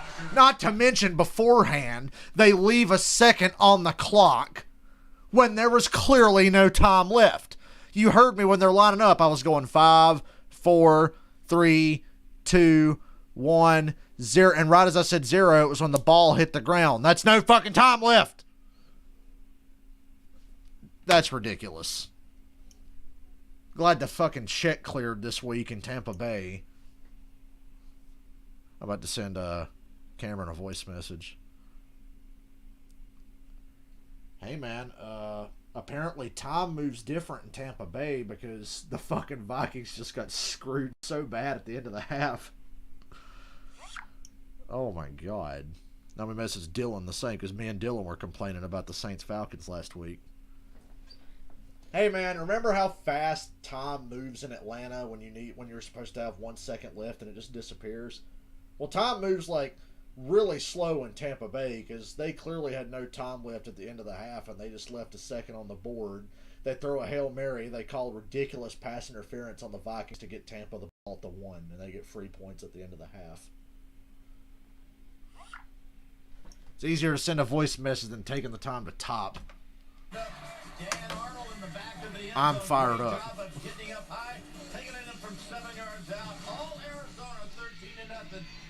The Vikings are just getting completely shit on from both directions. Roll left, roll, then just slide it right in there. That's a nice job. Mike Gesicki, 7-yard touchdown. Did I say that right? Gesicki, 7-yard touchdown. Then they're over revert. Talk about speed, Howie. You ever run this fast in your life? If I could run that fast, I'd run everywhere. Tyreek Hill on a 32-yard touchdown. It is 10-7. And then Holmes to Travis Kelce on the 6-yarder. Kansas City now asserting a little power and authority, 14-10. On top of the Miami Dolphins. Tennessee Titans at the Jaguars. I thought Jimmy Johnson was taking the Jaguars in this game, but for some reason he switched. Ryan Tannehill throws it up. A.J. Brown, one-handed grab. Thank you, Stick. That's those ticky-tacky gloves right there. They work. Yeah, it does. 37-yard touchdown reception. And it's 700 from Tennessee. And Derrick Henry, over 120 yards rushing. The best running back in all of the National Football League. There he is right there, Derrick Henry. 36-yard touchdown, Titans 17. Jaguars 3. All right, some other Don't worry, NFL. Tom Brady's check is in the mail. Second half at Cincy.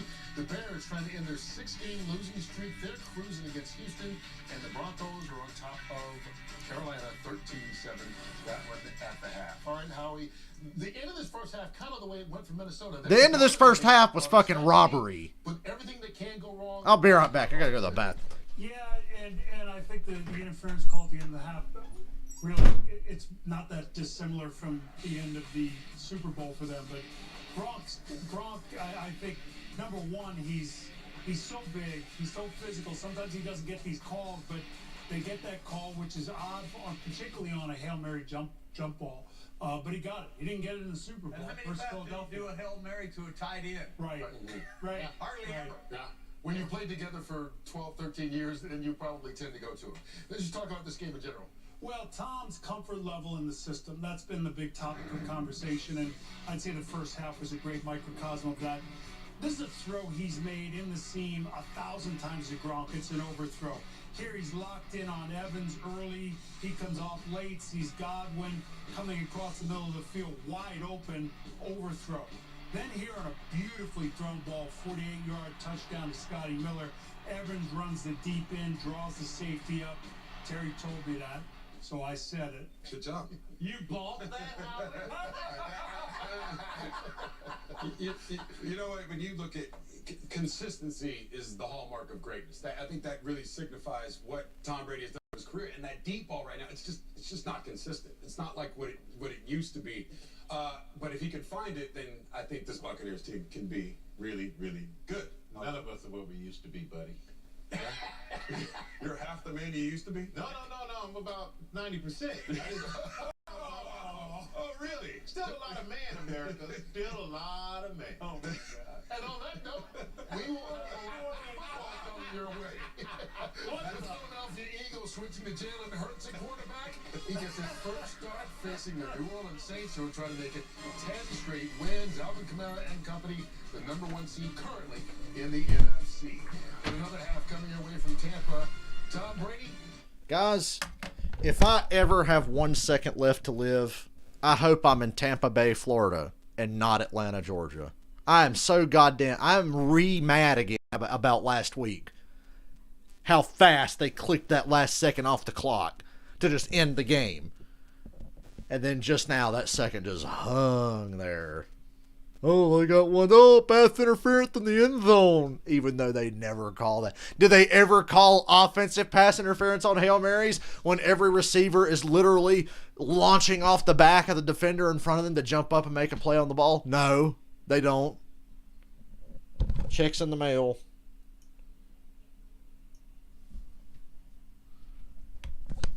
One moment, please.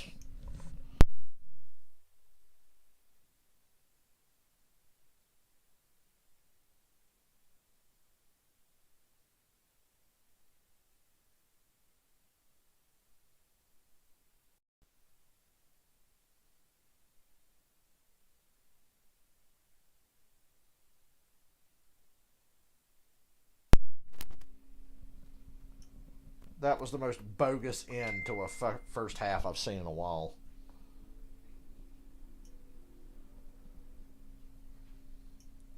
You know what I've noticed lately? Here's a random thought. You know how I always complain about how I never have signal on T-Mobile? Lately, everywhere I go, my signal has been on point. What changed, T-Mobile? Do I have to be a customer for so long before I get the real stuff?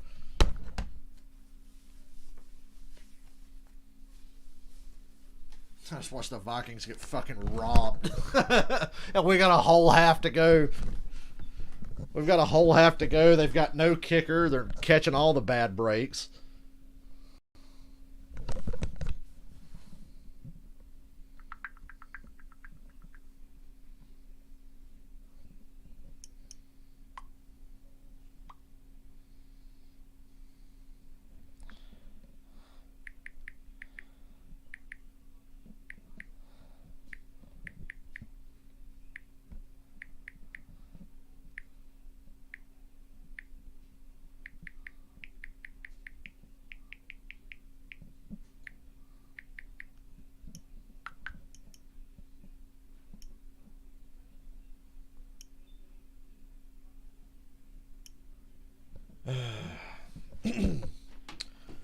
Let's go to Twitter and see what's going on in the wonderful world of sports ball, as we call it. The wonderful world of sports ball. Dallas, I picked Dallas to win. We'll see if they can hold up in the second half. I know that's a big problem for the Cowboys. Bears, Texans, that's a little bit of a surprise, but I'm not done with that game yet. What's all these stupid college scores doing mixed up in this? I don't want no damn college scores.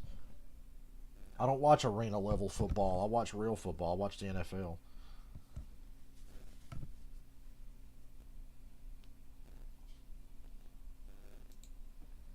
Can you show me sports ball? Sports ball. Sports ball. Don't care about the fucking Gators and LSU. Although I saw how... Oh, man. Actually, I do care about that game. I saw how Florida lost. Yikes. Look at that. Well, come on. It was ridiculous how they lost. Hey, go Georgia. Crimson Tide 52-3. See, this is why I don't watch college football. Look at these scores. College football is about as exciting as an asshole on my elbow, but I guess that would be pretty exciting. Because it'd be like, how the fuck did that get there?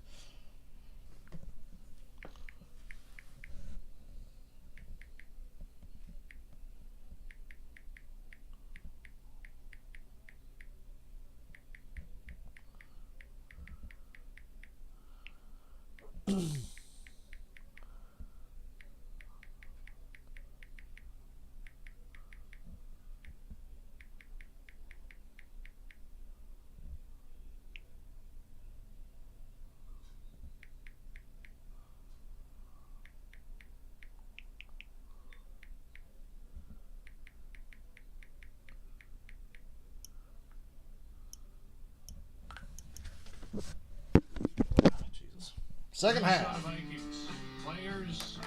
If I was Tampa, I'd have went for the throat there. Kicking that field goal from the one, I didn't like. I'd have went for the throat. Bucs get it to start the second half. The referees open the door, walk right through that motherfucker. They'd be up 24-6 right now. 17-6 instead.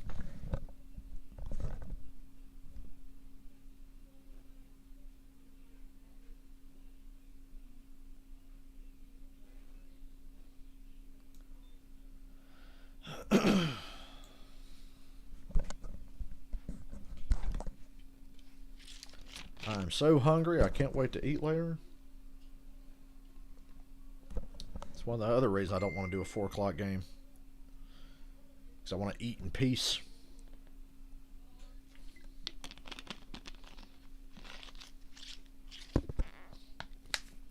Also another reason why I wish NASCAR would go to early start times during the season instead of starting races at like 2:30, 3 o'clock, so I know that when it's fucking dinner time, I have to eat while watching a race and streaming. Instead of just taking my time and enjoying my damn food.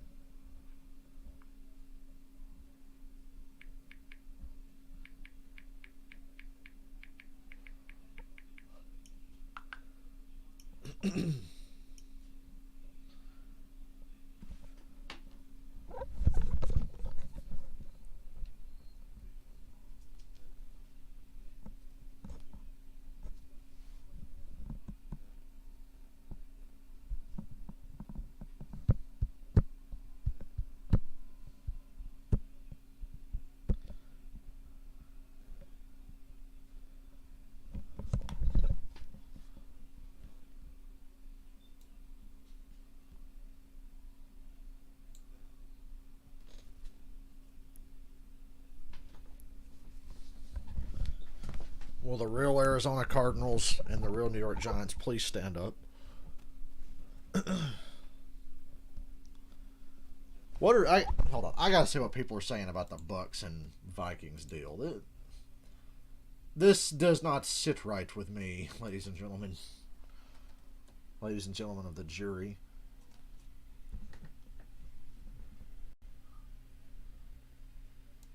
Latest, what are people saying?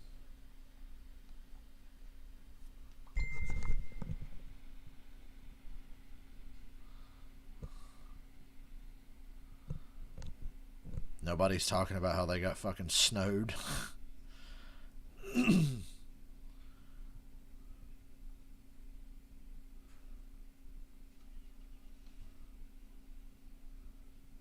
I see some people talking about it. I really do think they got fucking robbed there.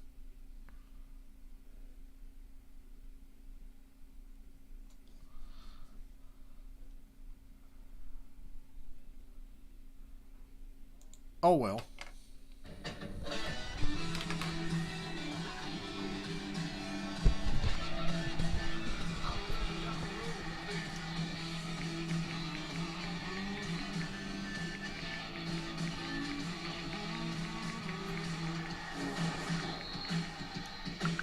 Today's game flow brought to you by Progressive. 17-6. Start of the third quarter. Buccaneers get the ball to start the second half, and there are the statistics. Look at the number of wow. 108 yards rushing for the Vikings, 33 Tampa. 25 plays in opposing territory, only 9 for Tampa. But penalties is the difference. Time of possession really lopsided in favor of the Vikings. They nearly had the ball 25 minutes. Fucking seemed like anyway. 17-6. That's Troy Aikman, and look, the game is right here within reach for the Minnesota Vikings. Meanwhile, we'll see Tampa Bay to start the second half with the football, and they've done just enough here to have this lead in a game. They've done just enough, all right. They've got to feel pretty good about the fact had some help though. Kind of lead at half, especially the way that Minnesota played there in the early going of this game. And if you're Minnesota, I think you've got to somehow be able to just forget about what took place and you try to make a key stop and set the tone here in the second half. A lot of points left out there offensively, of course, because of the missed field goals, and then a big play to Scotty Miller and a couple of touchdowns. Gain of 2. Actually, let's say 1. I think they robbed him of a yard. Well, they got to make it up to the Vikings somehow. Last 3 possessions, Troy, as their defense has picked it up. Tampa Bay's the offense has been able to pick it up as well. A couple of key penalties on the Vikings on that second touchdown run. Yeah, these drives to start the second half of these games, I think are always really important, especially right now, the way that the momentum shifted. Here comes a blitz. Decent throw by Brady. Beats the blitz. Third down. Harrison Smith was coming on the blitz. Gain of 6, third down upcoming.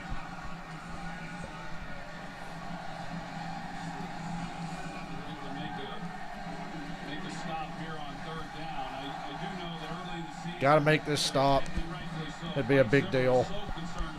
Got to get this Vikings offense back on the field. Let them settle back in and run the ball. The situation at the end of the half, when they had like 40 seconds, you can't settle in and run the ball there. You got to get down the field. Big hole up the middle with Sean McCoy, first down. A rare carry, just his 7th of the year.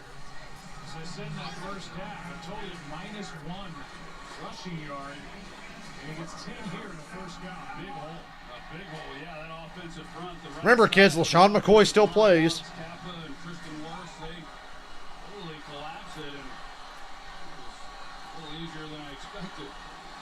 Leonard Fournette not active in this game. They come in, Bucs do, with Jones, McCoy, rookie Deshaun Vaughn, Kenyon Martin. McCoy again.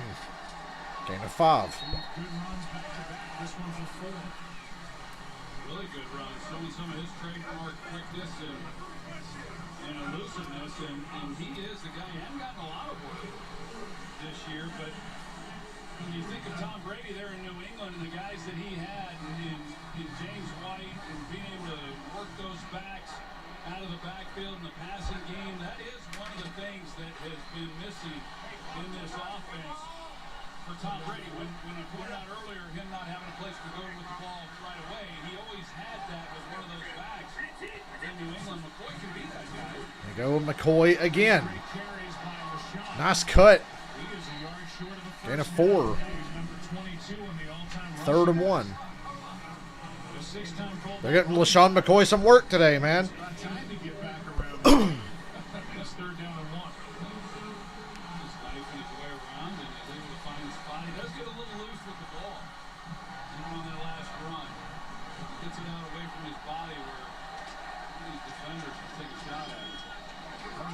Last year, not active in the Super Bowl, but won a ring.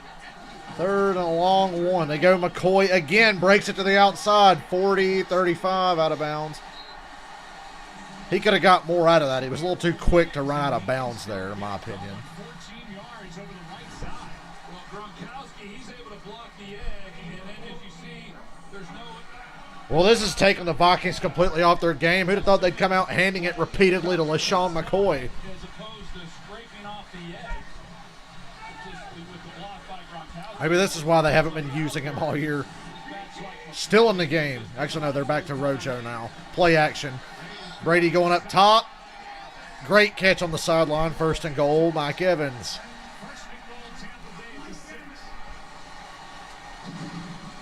Now pound it in. Earn your fucking points. Unlike that last deal at the end of the first half.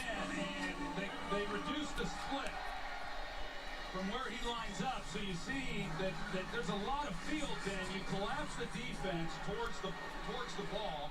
The route that he runs, it gives Brady the confidence of being able to just lay that up along that sideline. You see what he's working with there and beats the safety with the 1st and goal at the 6. Ronald Jones. Ooh, down to the 2. He slipped under a pile and got all the way down to the 2-yard line. Well, the Minnesota Vikings had a great draft, and they are using a lot of those rookies that they picked up, especially on the outside. We saw Dantzler, Gladney, they've been heavily involved. Rookie corners. Got a rookie at linebacker. I urge the Vikings, no matter what, if Tampa scores here, do not abandon the run. You were killing them with the run. Don't give up on it. It's going to be necessary to win. Play action from Brady. Gronkowski touchdown, back of the end zone. 23-6.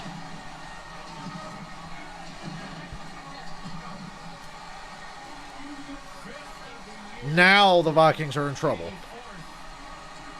his career. Good call by Byron Leftwich. They've been running the football well. Play action down here on the goal line. They oversell, trying to play that. Gets Gronkowski in behind. And the Vikings season is on life support now. Cardinals are winning. Bad news. Bad day for the Vikings. And it started out so promising.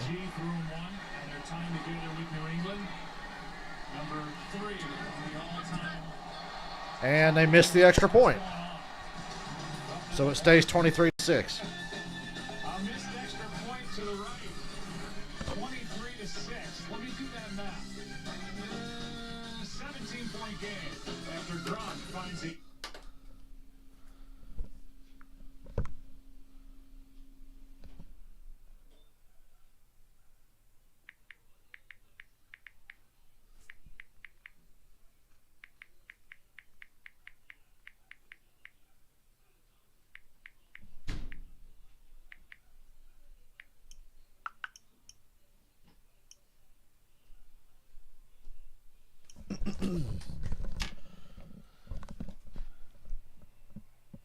Go to Twitter again.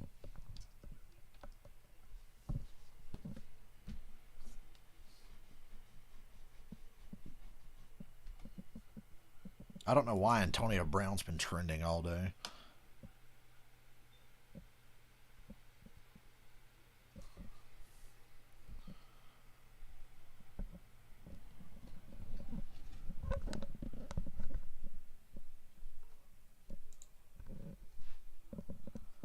Chiefs are up on the doll. Well, it was a nice thought. I wanted to believe in Miami today. I wanted to believe. Titans-Jags is no surprise. Nothing too... Well, I think Broncos over Panthers is a little bit of a surprise. In my opinion.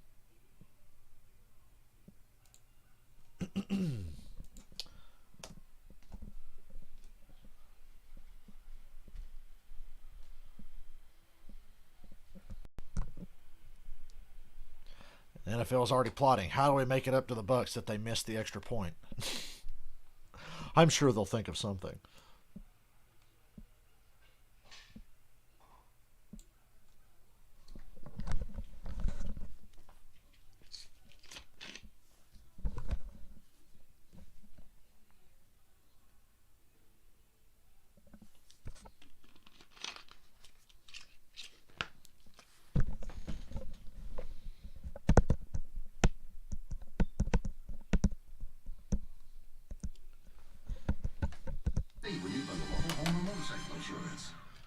We roll on.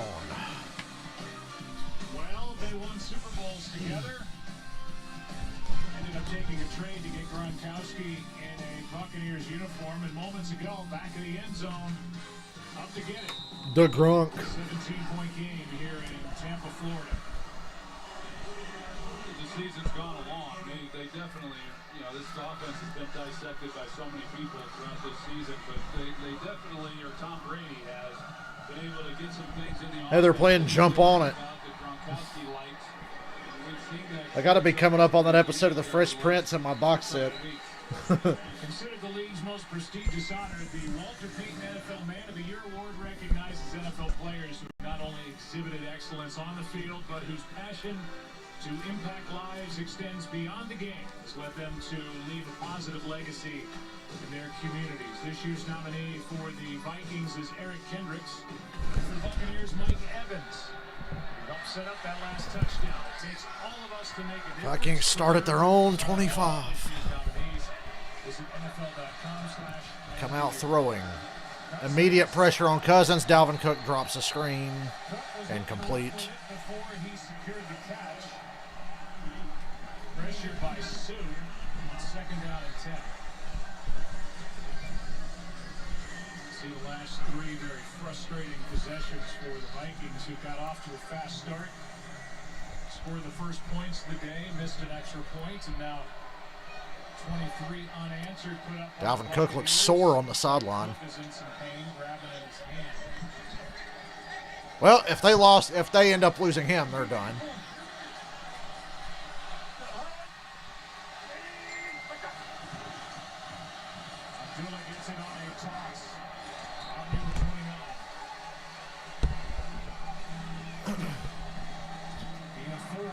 It's a hand injury for Cook. He's shaking his hand over and over.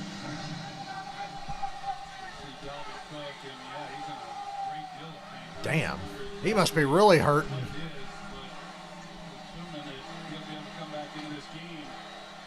Third and 6 already. Somebody help me. I'm losing interest in this game.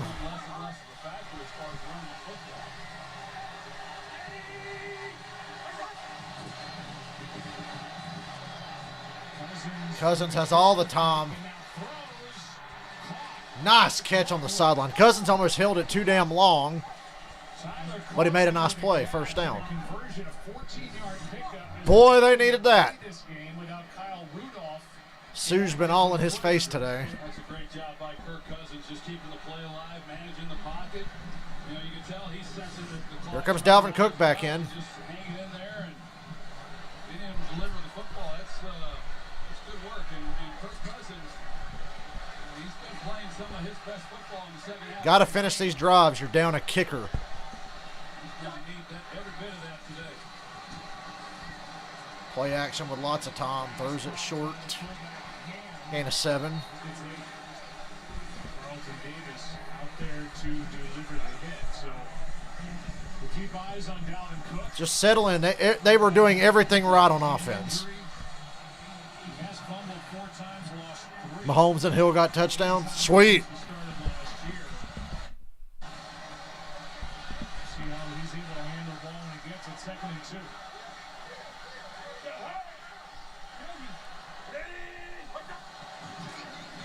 Gets it here, left side, cuts upfield. Bucs all over that. No gain. Line of scrimmage by Nunez Roches.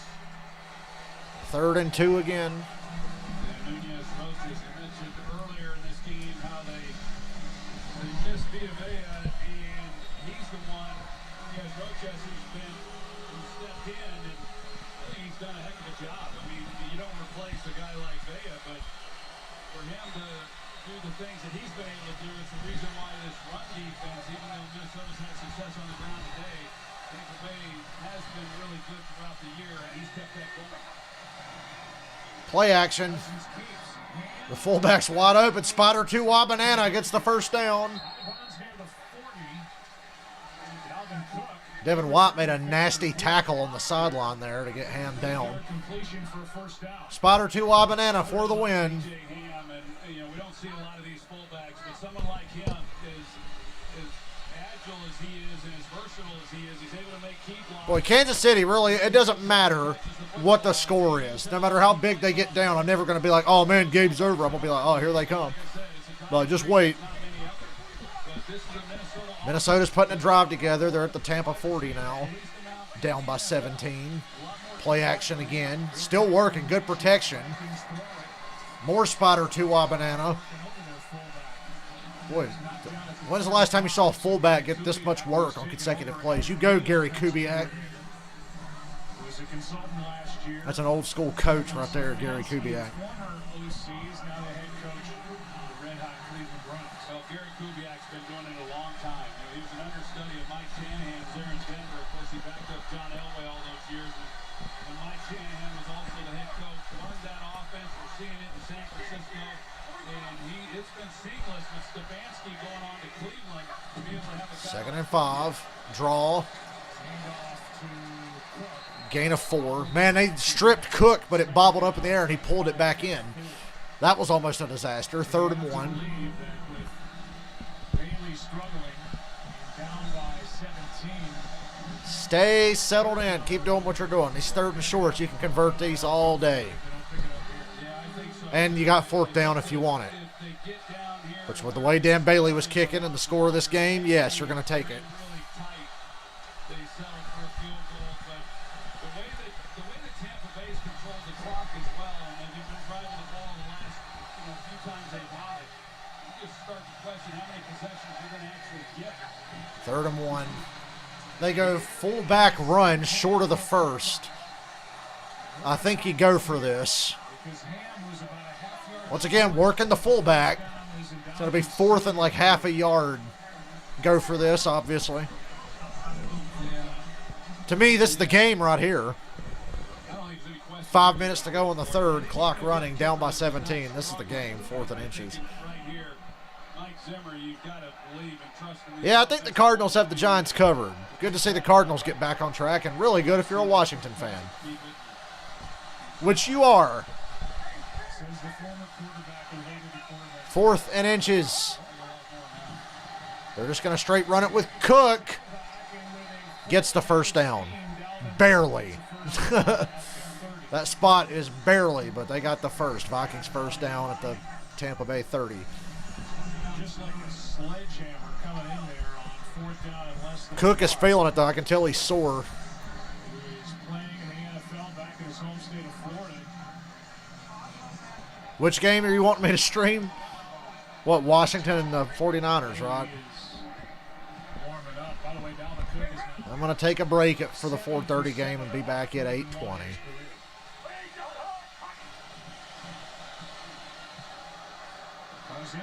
Cousins eludes the pressure again. Told you he's out here looking like Steve Young today, man.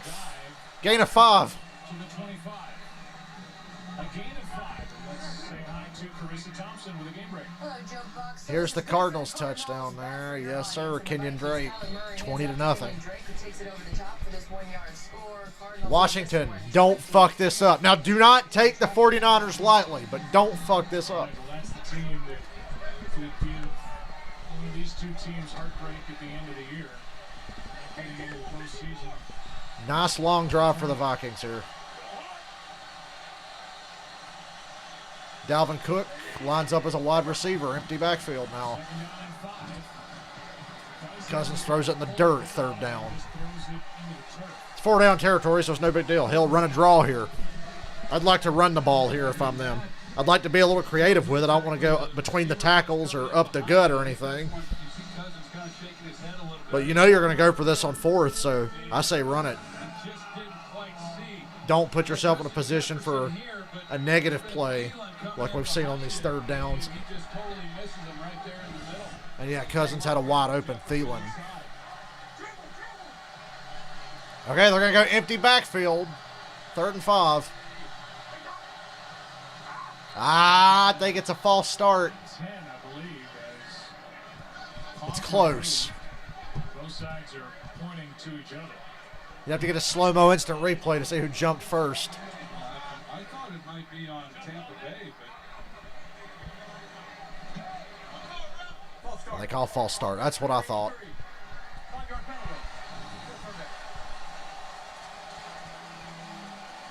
Yeah, false start. It was definitely Conklin moved first. So now it's 3rd and 10. Who's made a couple of catches in the game, guilty of a false start. It's 3rd and 10.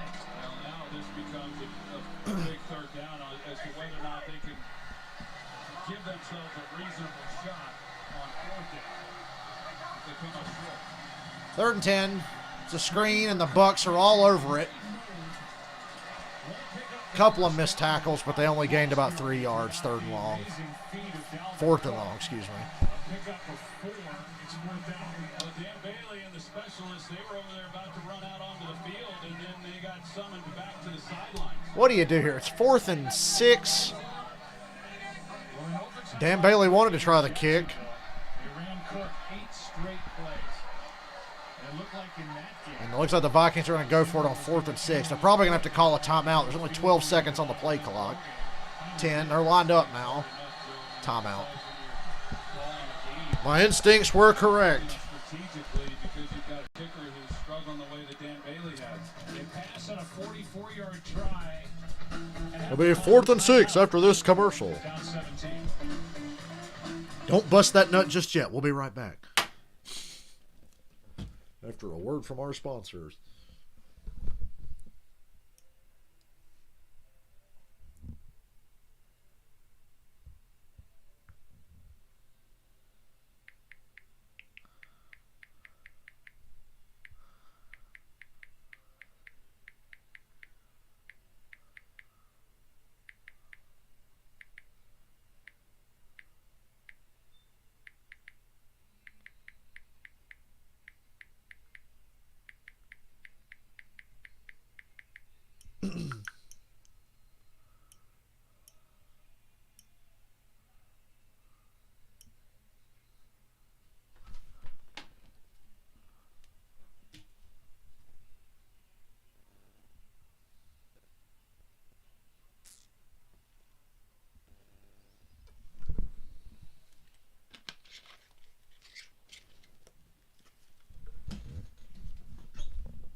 Hey, remember last week when the Jets all out blitzed in a Hail Mary situation?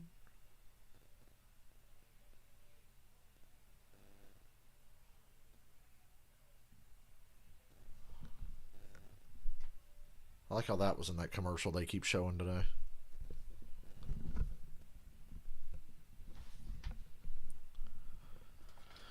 Let's say the game is on the line on this 4th and 6 here. I feel bad for Minnesota.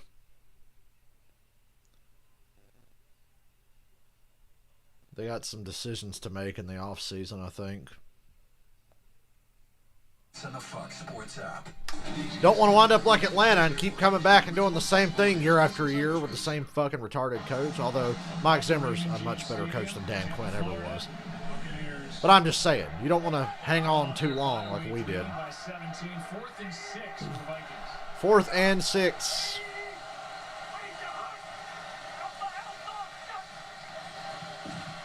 It's not a blitz.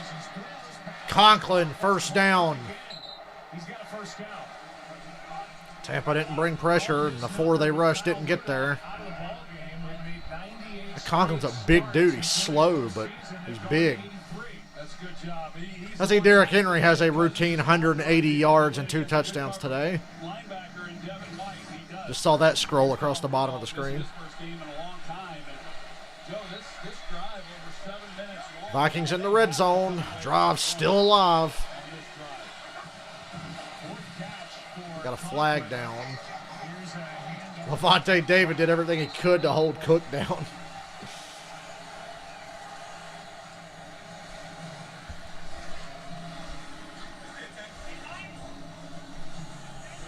Player is down for Minnesota.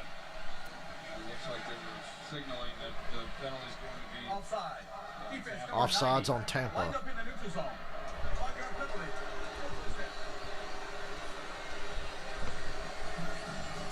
Sad injury music. Pierre Paul, injured player for Minnesota. They'll check him and we'll step aside.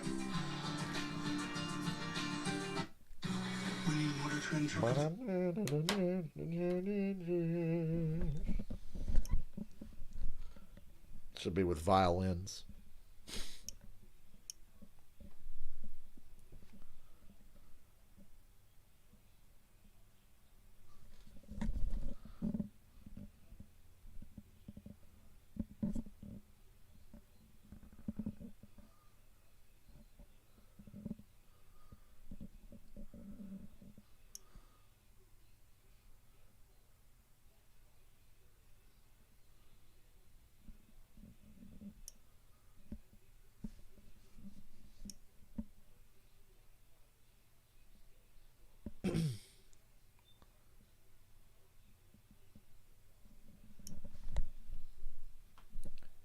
.4:30 today. Atlanta Falcons versus the team nobody wants. Choke Bowl 2020.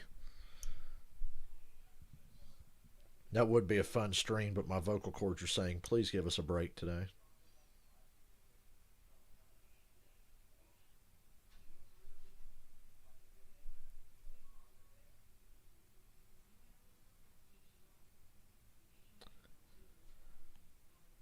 Congratulations, New Zealand. New Zealand has lifted all COVID restrictions, declaring their nation virus-free. Must be nice to live in a country full of smart and understanding people that don't question science.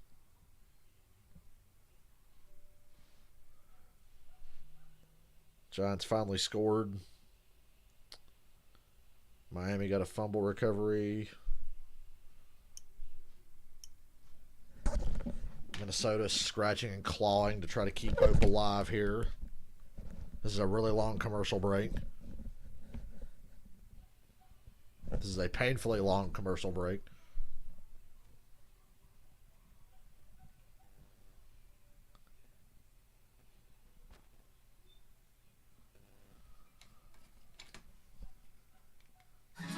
World football great. Ray Perkins passed away Wednesday at the age of 79, an All-American wide receiver in Alabama.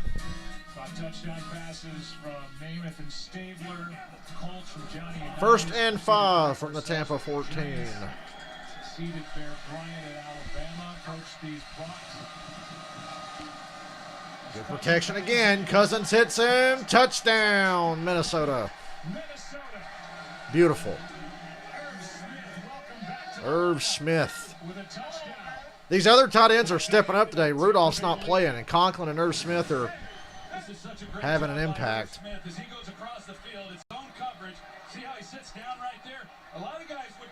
Good effort to finish it and get in the end zone. Got to go for two, I think. Kirk Cousins, to expect him to be where he's going to be, he's able to turn it loose with confidence, but it's the discipline. There's no reason the Vikings can't still win this game, unless it comes down to a kick. Great job finishing this because they desperately needed a touchdown. They don't even bring Bailey out. They're going to go for two. Fifth career touchdown catch for Smith, third of the year. 2-point attempt. Dalvin Cook, oddly, not on the field. Empty backfield. It's a screen. Jefferson gets it. The 2-point conversion is good. Smoke route to Justin Jefferson. Now it's 23-14. This game is 23-14. As Jefferson, the rookie, just We got us a ball game brewing. We'll be right back after this from Lowe's and Farmers. Will painting your wall in team colors help your team win? Of course it Thought that was an interesting call to not even have Cook in the game. Put the running back out wide. Good effort by Jefferson to finish it off. Well, here's something else. With your Farmers Policy Perk new car replacement, you can get a new one. Ah, safety. Well, that game looking like it's pretty much over then, Robert. Well, the touchdown for Irv Smith. They're glad to have him back. Missed 3 of the last 4 games. Was iffy during the week, but got better as the week progressed. And especially without Kyle Rudolph available in this game because of a foot injury. We've seen some catches in this game by Conklin. He came in with 4 catches. He has 4 in this game alone. And the tight ends helped get him in position and into the end zone. And the 2-point try is trusting the strength of Jefferson. This Vikings-Bucs game has real potential here. We got 1:36 minutes till the fourth quarter.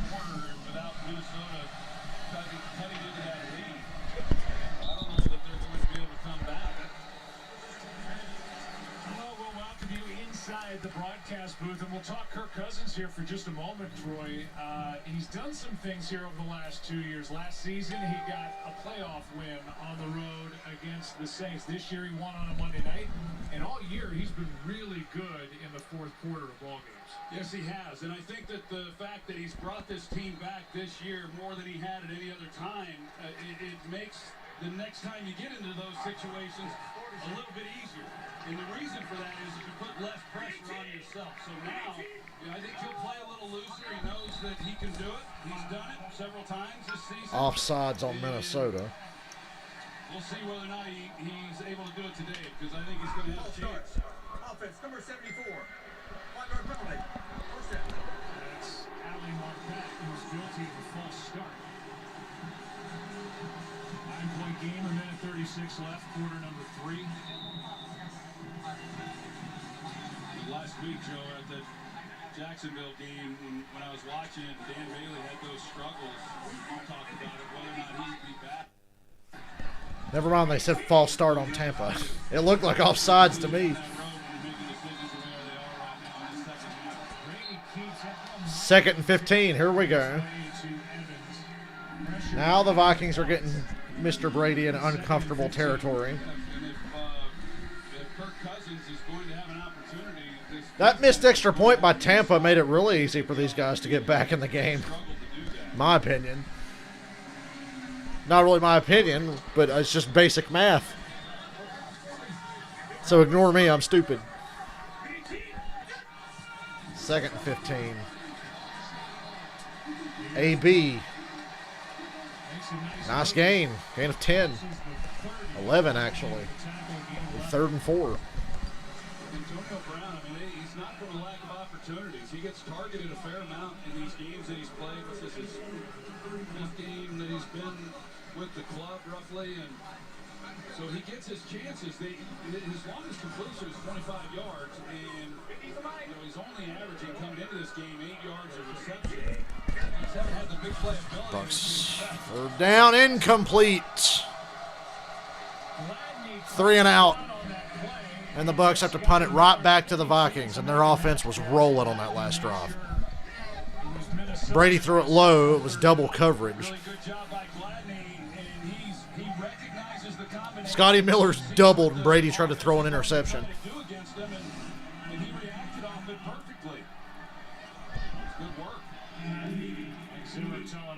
This week, I am starting to trust my rookie corners. This trust doesn't come easy. They're good. Good play by Gladney. Vikings to get it right back. Pinion hangs it high. Out of bounds. 45 seconds to go in the third quarter. Vikings get the ball back, down by 9.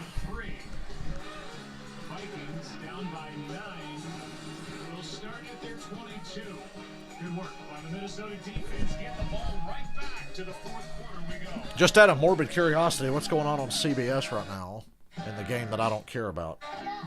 As soon as my cable decides I'm allowed to change the channel. Thank you. Carolina and Denver. Denver's up by 15 on Carolina. Nothing going on there. Not that that game matters anyway. That game is literally irrelevant to anyone's season other than draft order.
I'm so fucking hungry. It's just dawning on me now. Because I can smell it in there. Hopefully it won't get it to like the very end of this game though. I don't want to juggle food and streaming. I hate that so much. And where the fuck is Jeff today? Where is everyone?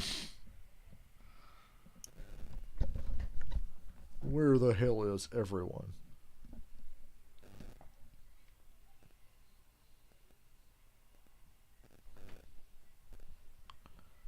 Washington versus USC. I can't wait to not watch it because I don't care about college football. That's the Pac-12 championship. Skull, baby. Let's start the clap. I'm cheering for the Vikings so bad right now. Seconds left, quarter number 3. Vikings get the ball right back. Kirk Cousins, do you like that? I'd like it if the Vikings won this game. I'd be very pleased. Mr. Big is pleased. We get 2 shots at Tampa over the next 3 weeks. Woo! Conklin again. No, it's Irv Smith. With a 25-yard gain. Right off the bat.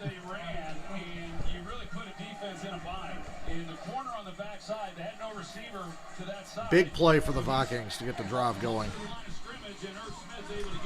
Cardinals made a stand. Wow. So that big 25-yard pass play just now, that'll end the third quarter. Never mind, there's an injury timeout. With Rashad Hill down. I think he just went down late. Vikings were going to let the game clock run out on the third quarter, and Hill is taking over right tackle for Brian O'Neill, who was injured the last time the Vikings had. Well, let's make this game last even longer. Now, get your big ass up off the field. Move it. Check on Hill. Some of us want to go eat. Break from Carissa. Get this game over with. The Chiefs, Dolphins, Chiefs trailed 10-0 at one point in this one, but no longer. 67-yard punt return for Mecole Hardman. Chiefs would also then tack on a safety, so it's 30 unanswered points. Well, so much for my upset pick. Carissa Banks Hill's able to get up and jog away. That's a good sign. They brought in Samia, so they probably shuffled. 45. We got there at right tackle, but they probably shuffled that offensive line. Dozier moves to right tackle. Third quarter is over. Into the third quarter.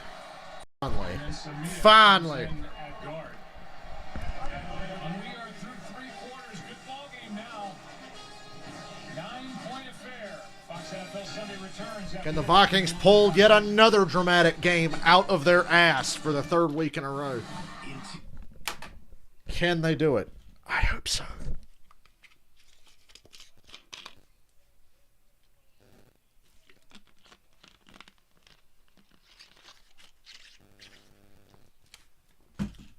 God. Mountain Dew Zero Sugar doesn't taste good unless it's like ice cold. It's been sitting here for a little bit and it's not as cold now.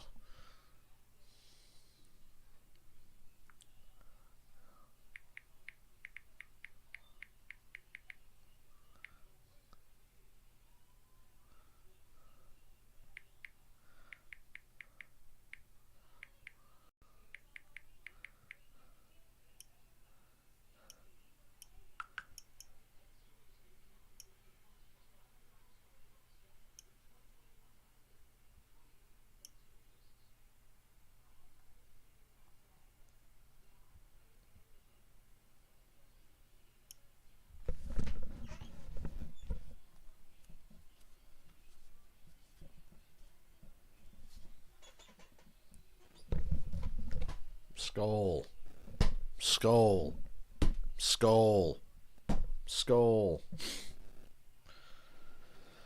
When's it going to start raining here tonight? It's supposed to really be pouring by morning. Loving my long weekend. Unless I call them later, like, oh, good news, we're going to go do the inside of the house at Lake Jay's. Be like, fuck! I got to find out in between streams today.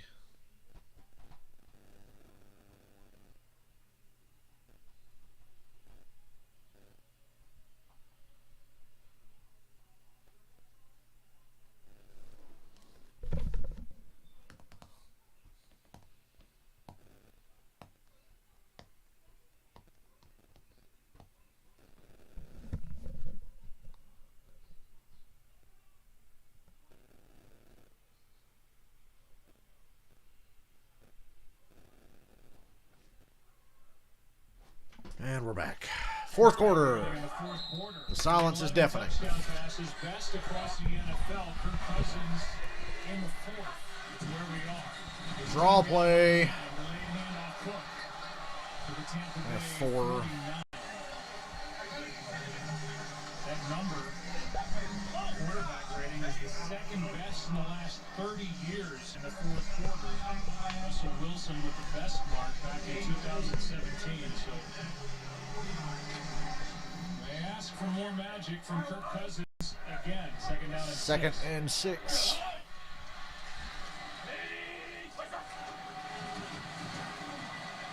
Cousins again. He's gone. 40 down to the 38. Cousins keeps getting loose, man. They're not really accounting for him running, but I mean, who would?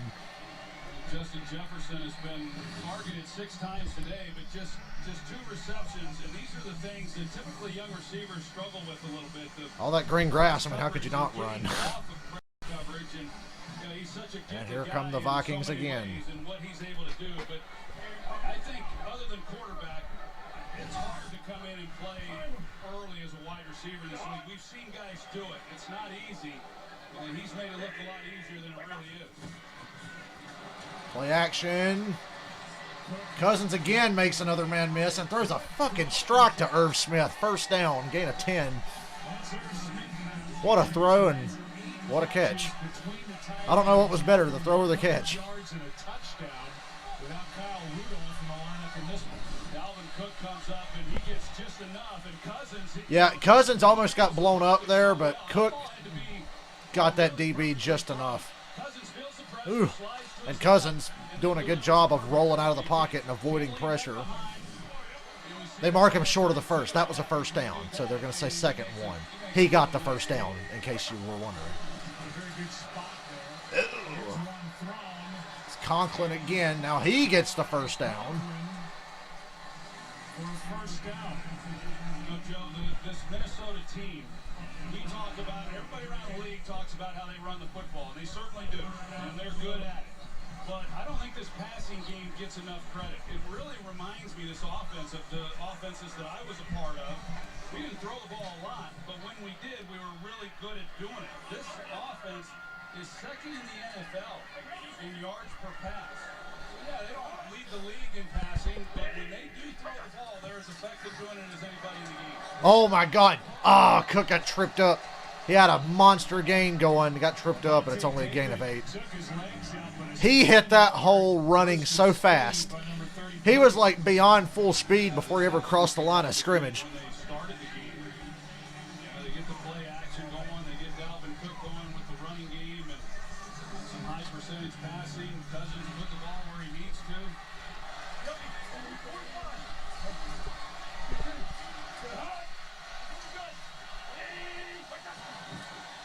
Second down and 3. Did it again. Gain of 1.5 yards. He stumbled before the line of scrimmage that time. Third down. And on the tackle, third down coming up. I'm going to be impressed with what Minnesota has been able to do running the football. They got off to a great start, but they've continued. It's one thing we do know, and Dalvin Cook, he heads over the sidelines, and I know he doesn't worry about 3rd and 2. Cook's not in the game. because of the pounding that he does take. Empty backfield. Third down and 2. It's a quarterback draw. 1st and goal. They finally just straight up called a quarterback draw. He's done a lot of running today, but this was designed. These linebackers, and they come out, and there's no regard for Kirk Cousins keeping the football. Maybe now they'll start to adjust and look for Cousins to run. The keeper the entire way. They've got Bradbury out, leading in front, lead blocker. Great call. Cousins Kubiak or whoever made that decision. talked to him about protecting himself a little bit there, but good call at the right time. Play action. Throws it away. Pressure was right on him. And he takes a shot at the end of the play. He was inside the pocket, and that should have to go over the head of a receiver. It did. Phelan was back there. You know, they run this Is fucking Joe Buck blind or something? to your left. There's the pocket there. Let's take a look. It's close to ground. Ah, Second goal from the 9. about time the Vikings catch a break. Here comes a blitz. Cousins strip sack. Recovers it though. Loss of 10. Cousins had to recover his own fumble. From this far back, you'd have to try to kick the field goal if you don't get this touchdown here. That's 3rd and goal from their own from the Tampa 20. That blitz, I mean, that was immediate. 3 Buccaneers, Shaq Barrett, Devin White. All these guys were crashing on him. That was Levante David, actually. 3rd and goal from the 20. And Cousins is going to go down again. It's a sack. Back at the 28. Now you've got to just kick the field goal. Be a 45, 46-yard field goal. 2 just disasters in a row. Now you have no choice but to put Bailey on the field to make it a 1-score game. Now, Shaq Barrett, he's going to make himself a lot of money after this season. He's playing under the franchise tag. He had a great year last year, and he's the real deal. Fourth in the rotation in Denver behind Von Miller in Denver. 46-yard field goal. Right in the middle. And he missed it. Not even close. And they were lined up right dead center of the hash marks, too. It was like, just kick it straight down the middle, and he missed wide right. Oh, well. It's not over yet, but that's a gut punch. At least now you know you can't let him kick it at all. That, they had no choice but to try, or they weren't going to be able to do anything.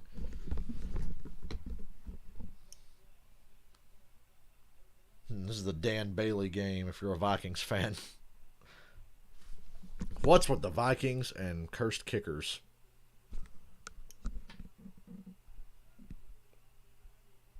They're jinxed, I'm telling you.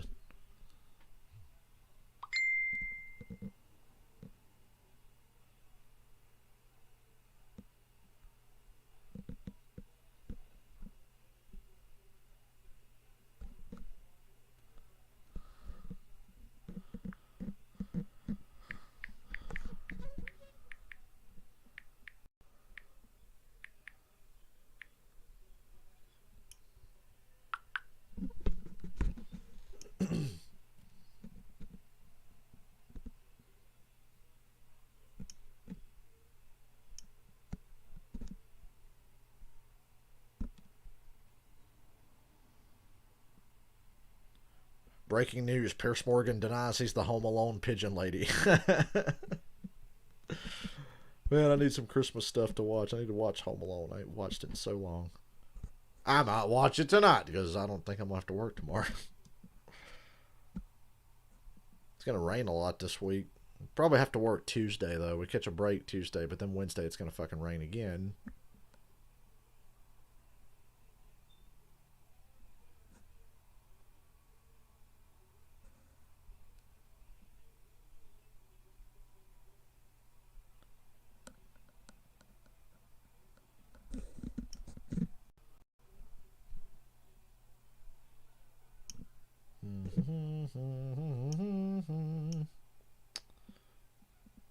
Vikings can still get back in this thing. There's 9 minutes left. They just got to turn around, make a stop, and drive down the field and do it again and not take 2 sacks on back-to-back plays.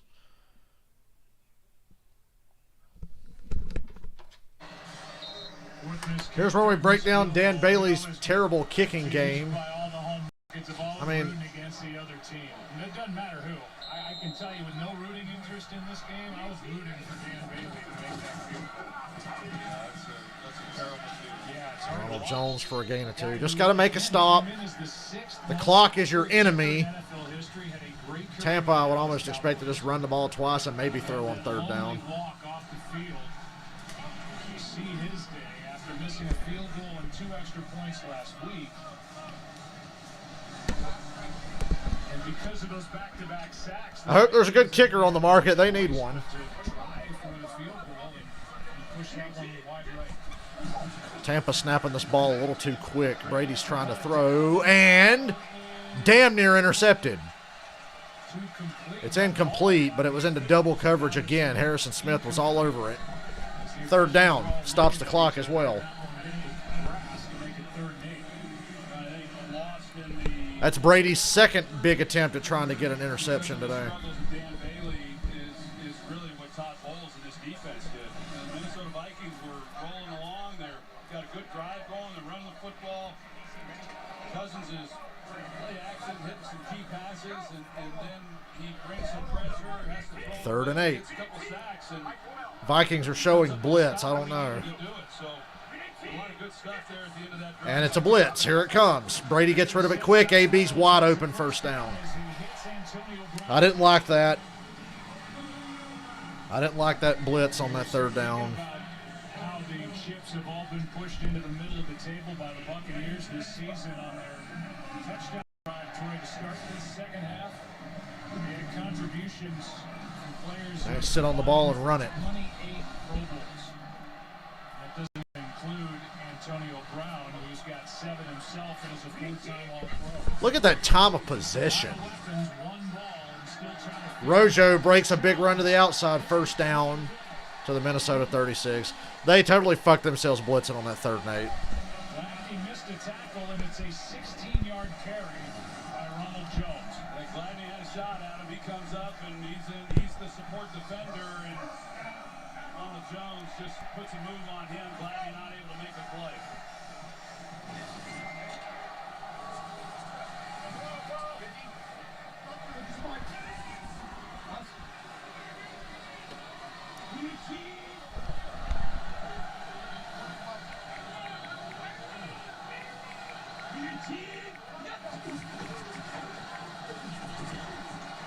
Handoff to Jones.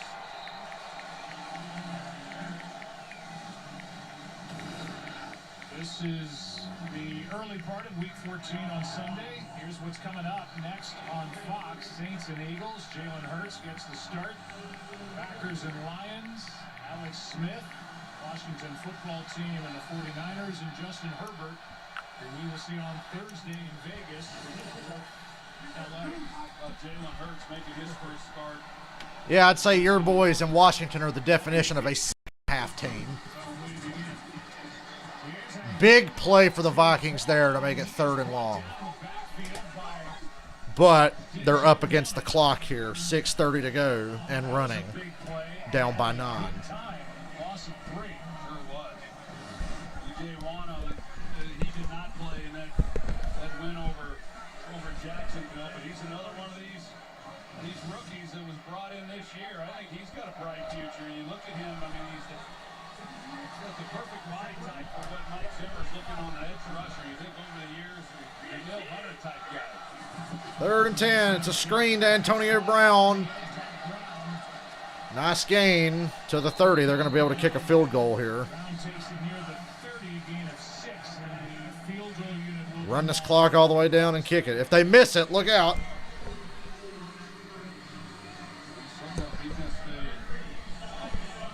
extra point already, so he's not exactly on fire himself.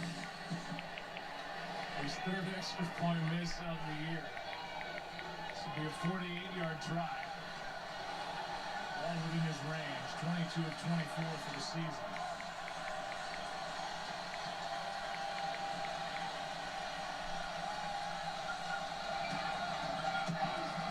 It's good. And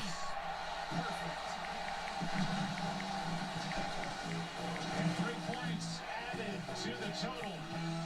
12-point game in Tampa. Oh, well.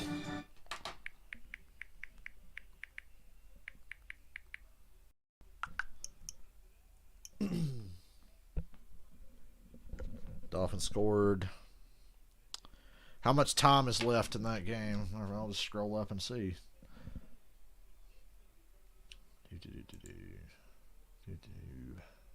I didn't click that NFL. I don't care about the Broncos and the Panthers.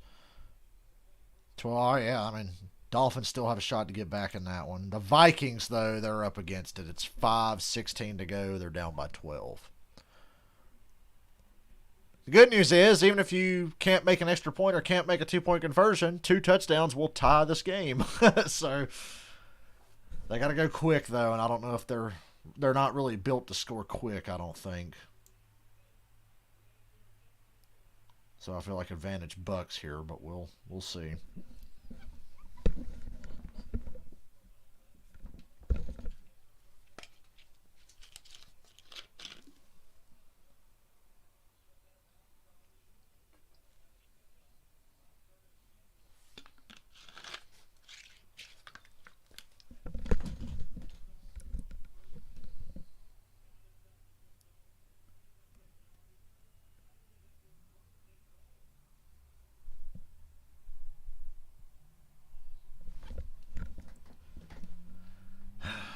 If the Vikings had a kicker worth the shit, they would have won this game.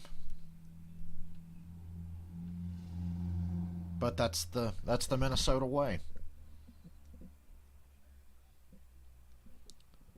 Minnesota is doomed to do this forever, just like the Falcons. But at least we've been to a couple of Super Bowls in the last 20 years.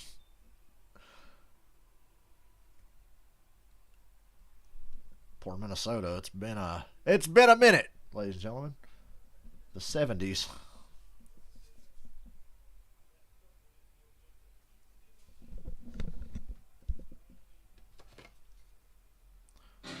Dun, dun, dun, dun, dun, dun, dun. NFL Films looking at highlights here.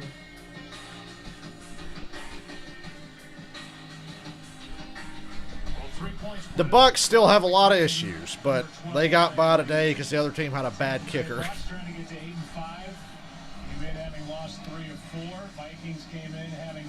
The Bears blew out the Texans. I was way wrong on that game.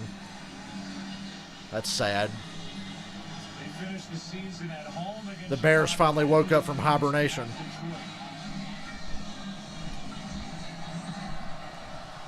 Five minutes, need 2 touchdowns.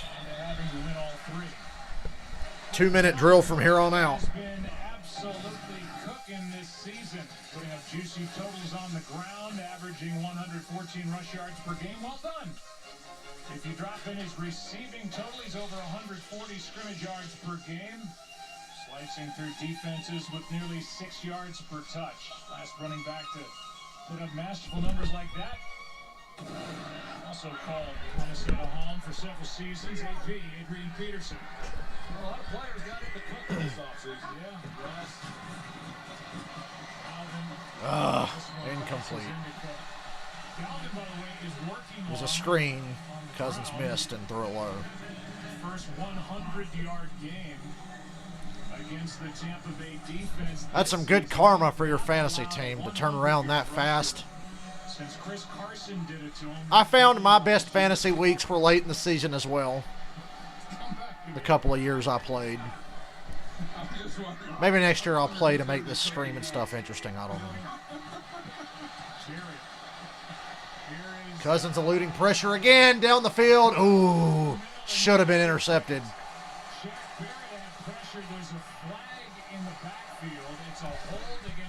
And the Vikings are getting backed up even more.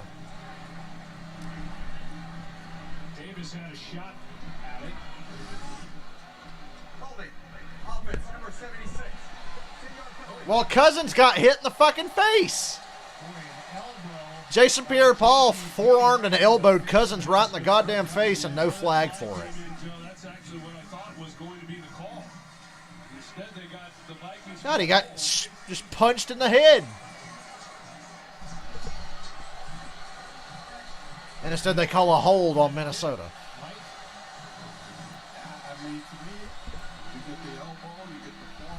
That's contact to the head of the quarterback, but no foul. They really need to let people from the league office buzz in and be like, hey, man, that should be a personal foul.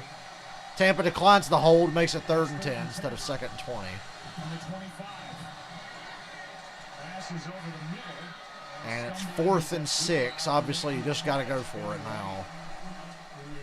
You don't get it, it's game, but you can't punt back to them either because then that would be basically conceding defeat. Not much choice but to go for it here. And top balls, they showed a 4-man pressure, but they brought the corner, Carlton Davis, off the edge. Well disguised. Cousins, knowing that he had 4 downs, he got it out of his hand pretty quickly. 4th and 6 from their own 29. Caught by Jefferson, first down to the 40.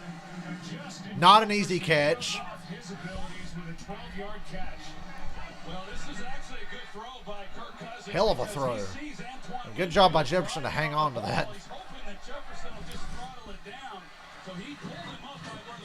Jefferson again, they come back to him. And a 7. Gotta move though. Under 4 minutes now, down by 12.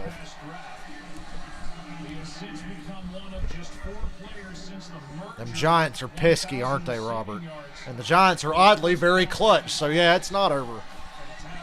Maybe I'll get to react to some of the end of that game here if this game hurries up. Ooh, a drop by BB.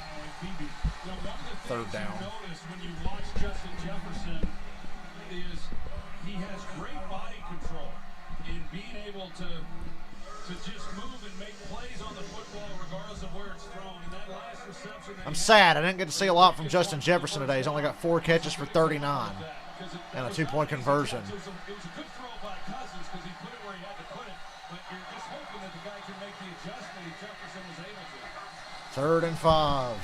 They're down in 5. Incomplete, making that 4th and 5. Levante David had BB covered up. He's missed on the last 2, and it's 4th down again.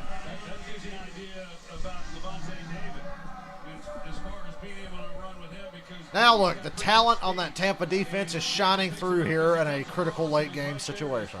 there's just nowhere for that ball to be thrown. This is kind of it right here. 4th and 5. 3rd again. 3 for 3 on 4th down tries. Cannot burn a timeout here. 8, 7, 6, 5, 4, and they got to take a timeout. Well, now you're really fucked. By 12, they have to call a timeout. Big yaks. They're down to 1. This week, Friday night SmackDown moves. Oh, God, don't talk about SmackDown. FS1 live at 8 Eastern, 5 Pacific. Fuck this company. FS1 this Friday, and then SmackDown back on Fox at regular time each and every Friday night. I've been watching that SmackDown on Friday. Troy Aikman, don't lie. You don't watch SmackDown. Nobody watches SmackDown. So you got football on Thursday, sometimes football on Tuesday, football on Sunday, SmackDown Friday night. SmackDown Friday, we've done football on Monday. Just that kind of year. We're down in 5.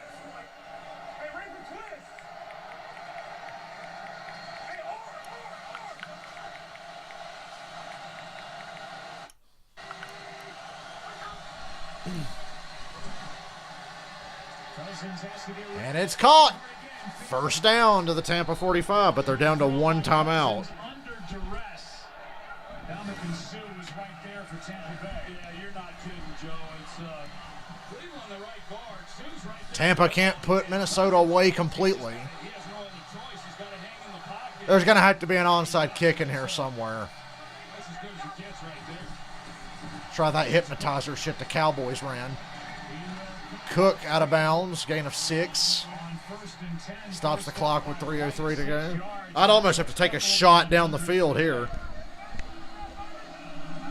right now with 1 timeout, 3 minutes to play, Tampa, they're going to obviously try to keep it from scoring, period. But if they can get this under the 2-minute warning, you know, it's Vikings, they'll give up those underneath throws and let them just continue to take time off the clock. They're just going to guard against anything big down the field as best they can. They've got the shell look. You see the safeties back here.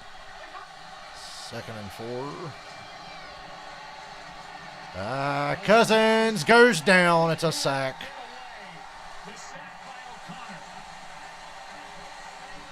Cousins is not happy. I don't blame him. Why did my drop chart break? Again, not that it matters. 2:40 to go, down by 12. Under some pressure throughout this game and just keeps playing. Just keeps working it. And Cousins trying to get a play down the field. Nobody's really getting much. Getting really close to turning out the lights here. Because of where the safeties were, just nobody able to win for him. And there's 5 sacks for Tampa Bay in this game. Cousins to the end zone. Overhead, incomplete. It's 4th and 13. I got excited when he took that shot until they panned down and showed that he overthrew the receiver by about 10 yards. Damn it. 14 left. 1 timeout for Mike Zimmer's team. And that is not a happy guy on the sideline for the Vikings with all of these points left out there in a big game on the road. Yeah, this will be a tough flight back to Minnesota. Talk about it as your game unfolded early. You know, just had so many chances early in this game to build a really 4th and 13. Cousins stripped. Recovered by Jason Pierre-Paul. Tampa Bay takes over at the Minnesota 44. And the Tampa Bay Buccaneers 6 sacks and a fumble recovery today for the Bucs defense. Yeah, I mean, he just snatched it as Cousins reared back the throw.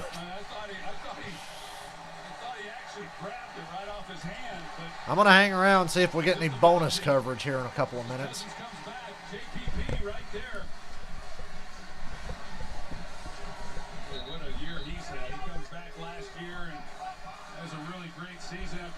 Tough way to lose for the Vikings. But I picked the winner. I just wish I wasn't right.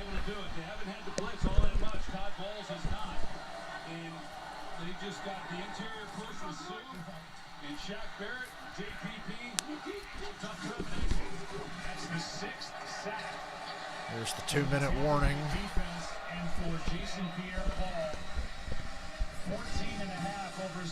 Cousins is like raising hell right now.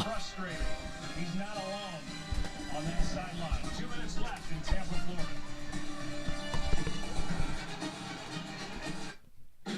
Is the Chiefs and Dolphins a CBS game or a Fox game? I want to flip to CBS.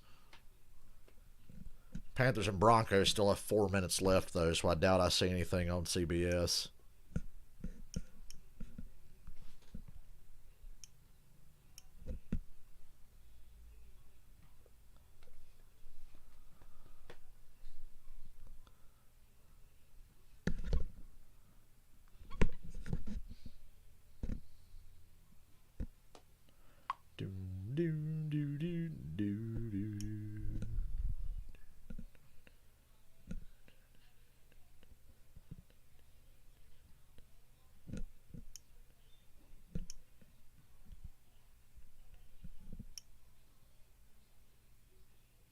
CBS, okay. Well, I'm keeping an eye. Like I said, Panthers and Broncos have like 3.5 minutes to go.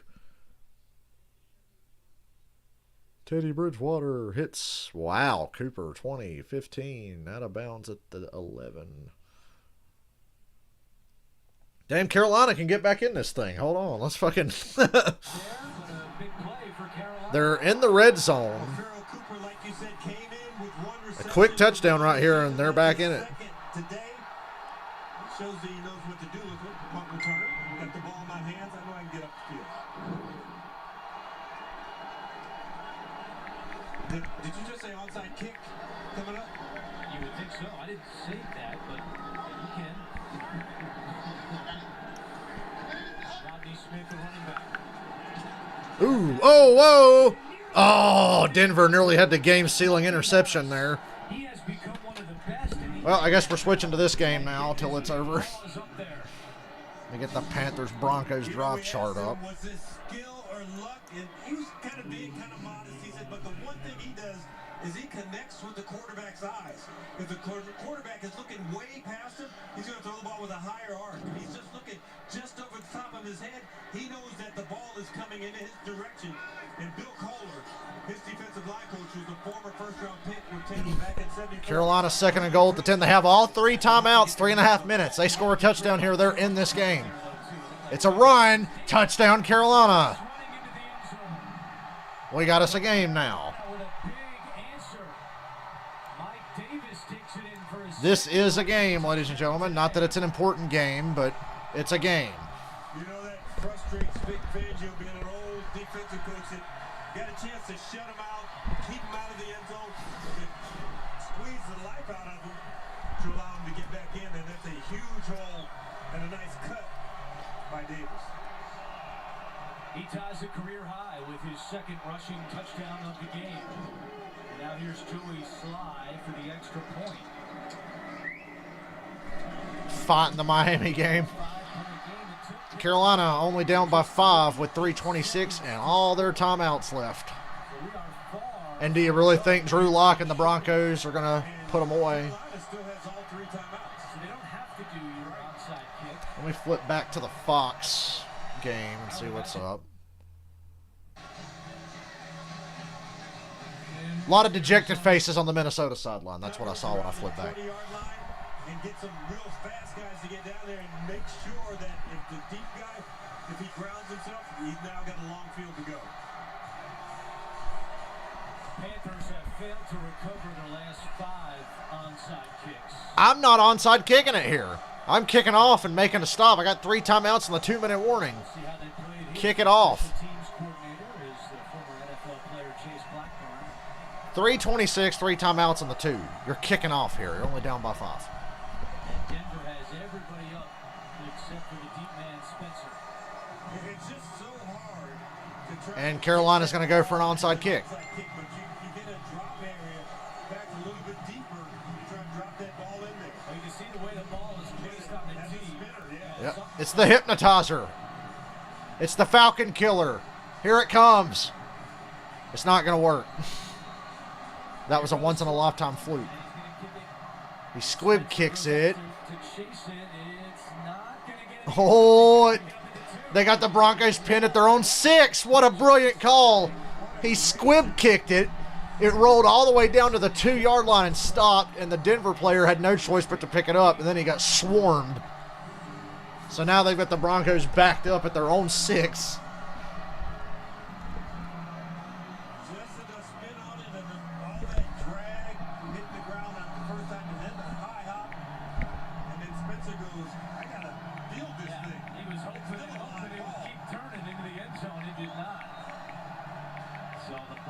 Spotted at the 7-yard line. First guy in, wrap him up. Second guy in, trying to rip the ball out. Here's Philip Lindsay. Philip Lindsay, no gain.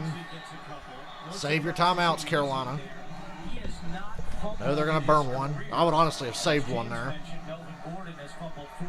But then again, I'm not an NFL head coach. What, anything on Fox? Vikings Bucs just wrapped up.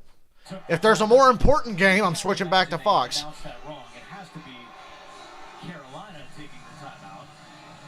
And Carolina took a timeout there. They showing anything on Fox? Joe, as we get ready to send it back across the country, the Tampa Bay Buccaneers get an all-important win, snapping their 2-game losing streak at the expense of the Minnesota Vikings. This is a costly one for the Vikings right now because they're showing Cardinals-Giants. It's a 16-point lead. I don't need to see it. All right, back to Denver and Carolina, just because it's a close game. 2nd and 9. Second down and 9. And Lindsay gets tackled for a huge loss. Denver's at their own 3 now. 3rd down. Wow. Denver trying to one-up their division rival, the Chargers, for spectacular choke jobs. They had a 15-point lead in the middle of the 4th quarter. It's now a 5-point lead, and they're about to have to give the ball right back with plenty of time left. An opportunity to throw the football right here. Do we get him outside the pocket? Do we tell him if it's not there to slide? And yeah, I see Miami's only down by 7 to Kansas City with 4:15 to go. I wish this game would wrap up, but hell, this game's interesting too. Just the stakes are not very high. Hell, if anything, the loser comes out of this better. Draft position. We got a close finish in a tank bowl here. 3rd and 15. They're going to throw it. Oh! Oh! Melvin Gordon caught it off a deflection in the end zone. He gets it out back to the line of scrimmage, 4th down. God, that play could have went wrong in about 3,500 different ways. That was damn near going to be a touchdown or a safety for Carolina. Holy hell, 4th down.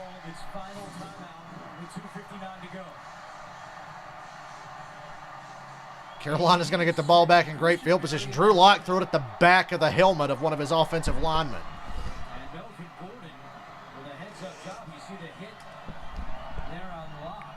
It was Derek Brown who hit Lock, and he is still hobbling a little bit over on that Denver sideline. So the Carolina defense, and don't forget about the kickoff by Slide. They do their job. They're going to get the ball back with 3 minutes to go. I'd almost love to have 2 returners back so this ball can't hit the ground. It's just one. It's Cooper. Mark just gets it away, and it's a Great punt from the position. There's a flag down already. So who knows if this is even going to matter. Carolina's got the ball at the 50. Let's see what the penalty is with 2:48 to play. Now an injured Bronco. And that is the cornerback, Kevin Tolliver.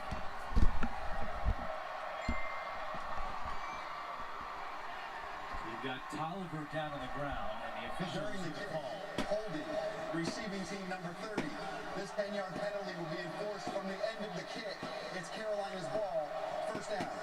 That's on Jamerson, who was just promoted to the active roster yesterday.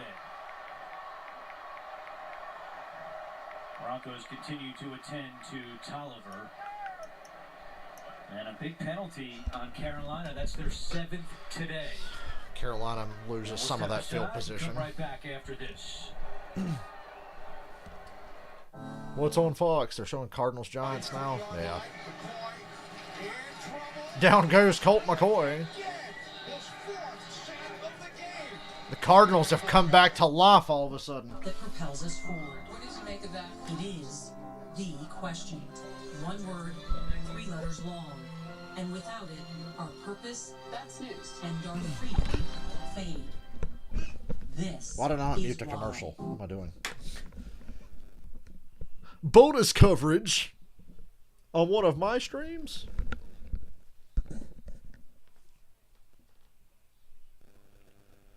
Well, the Panthers have a flair for the dramatic as well, don't they?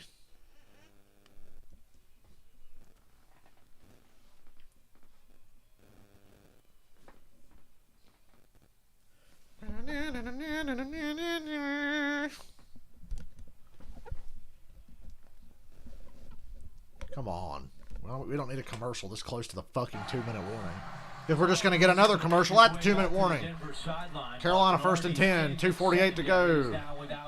Down by 5. No timeouts. Tolliver is out for the moment. A 68-yard change of field position with the punt and the penalty. Starting at their own 27, so they don't get the field position they thought they were going to have. They do have the 2-minute warning. Justin Simmons backing up over here on the same. Still worked out pretty good for Carolina, all things considered. They were down by 15 a few minutes ago. Bridgewater sacked. Good for the Broncos. As a Falcons fan, I should be celebrating, but I feel nothing. A loss of 6 on the play. You know, sometimes you think about trying to get it all in one play. You had a slant and go to Robbie Anderson, forcing the quarterback to hold the ball a little longer as opposed to getting the ball out of your hands quickly. 4 sacks. 2nd and 16, Bridgewater. Wide open over the middle. Not much of a gain of about 7 or 8. 3rd down already, going to the 2-minute warning. Carolina can get one off before the 2-minute warning. That penalty on that punt was such a big deal. That backed Carolina up 20 yards deeper than they wanted to be. 3rd and 8. And Bridgewater flings it up in the air as he gets hit, incomplete. It's 4th and 8, 1:56, 2-minute warning. Well, this might not be as dramatic as we originally expected. Next time you carry out 3 topping Domino's. And now we get another commercial.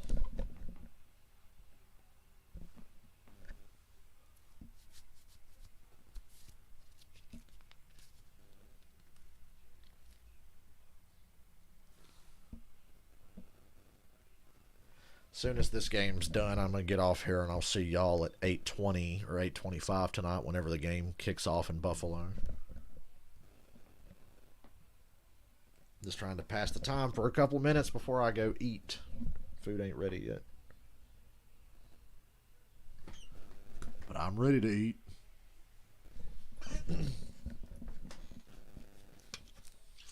My starving ass is always ready to eat.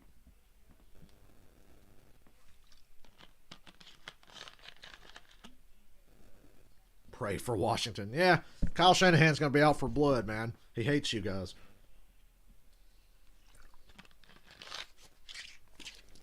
You don't know how satisfying it was last year when the Falcons beat the 49ers. That was almost as good as when we beat the Saints last year. It was a lost season, but at least we stuck it up Kyle Shanahan's ass.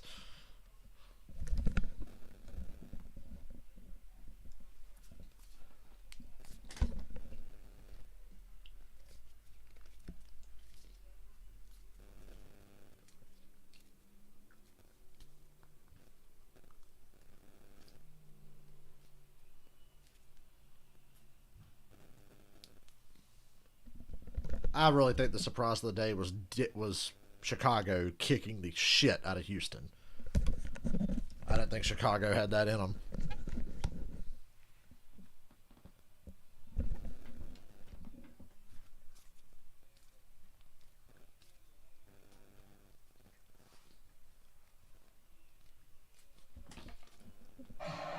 Back to Carolina, where it's 4th and 8. Game on the line for the Panthers. And by Domino's, taking safety seriously. Order online.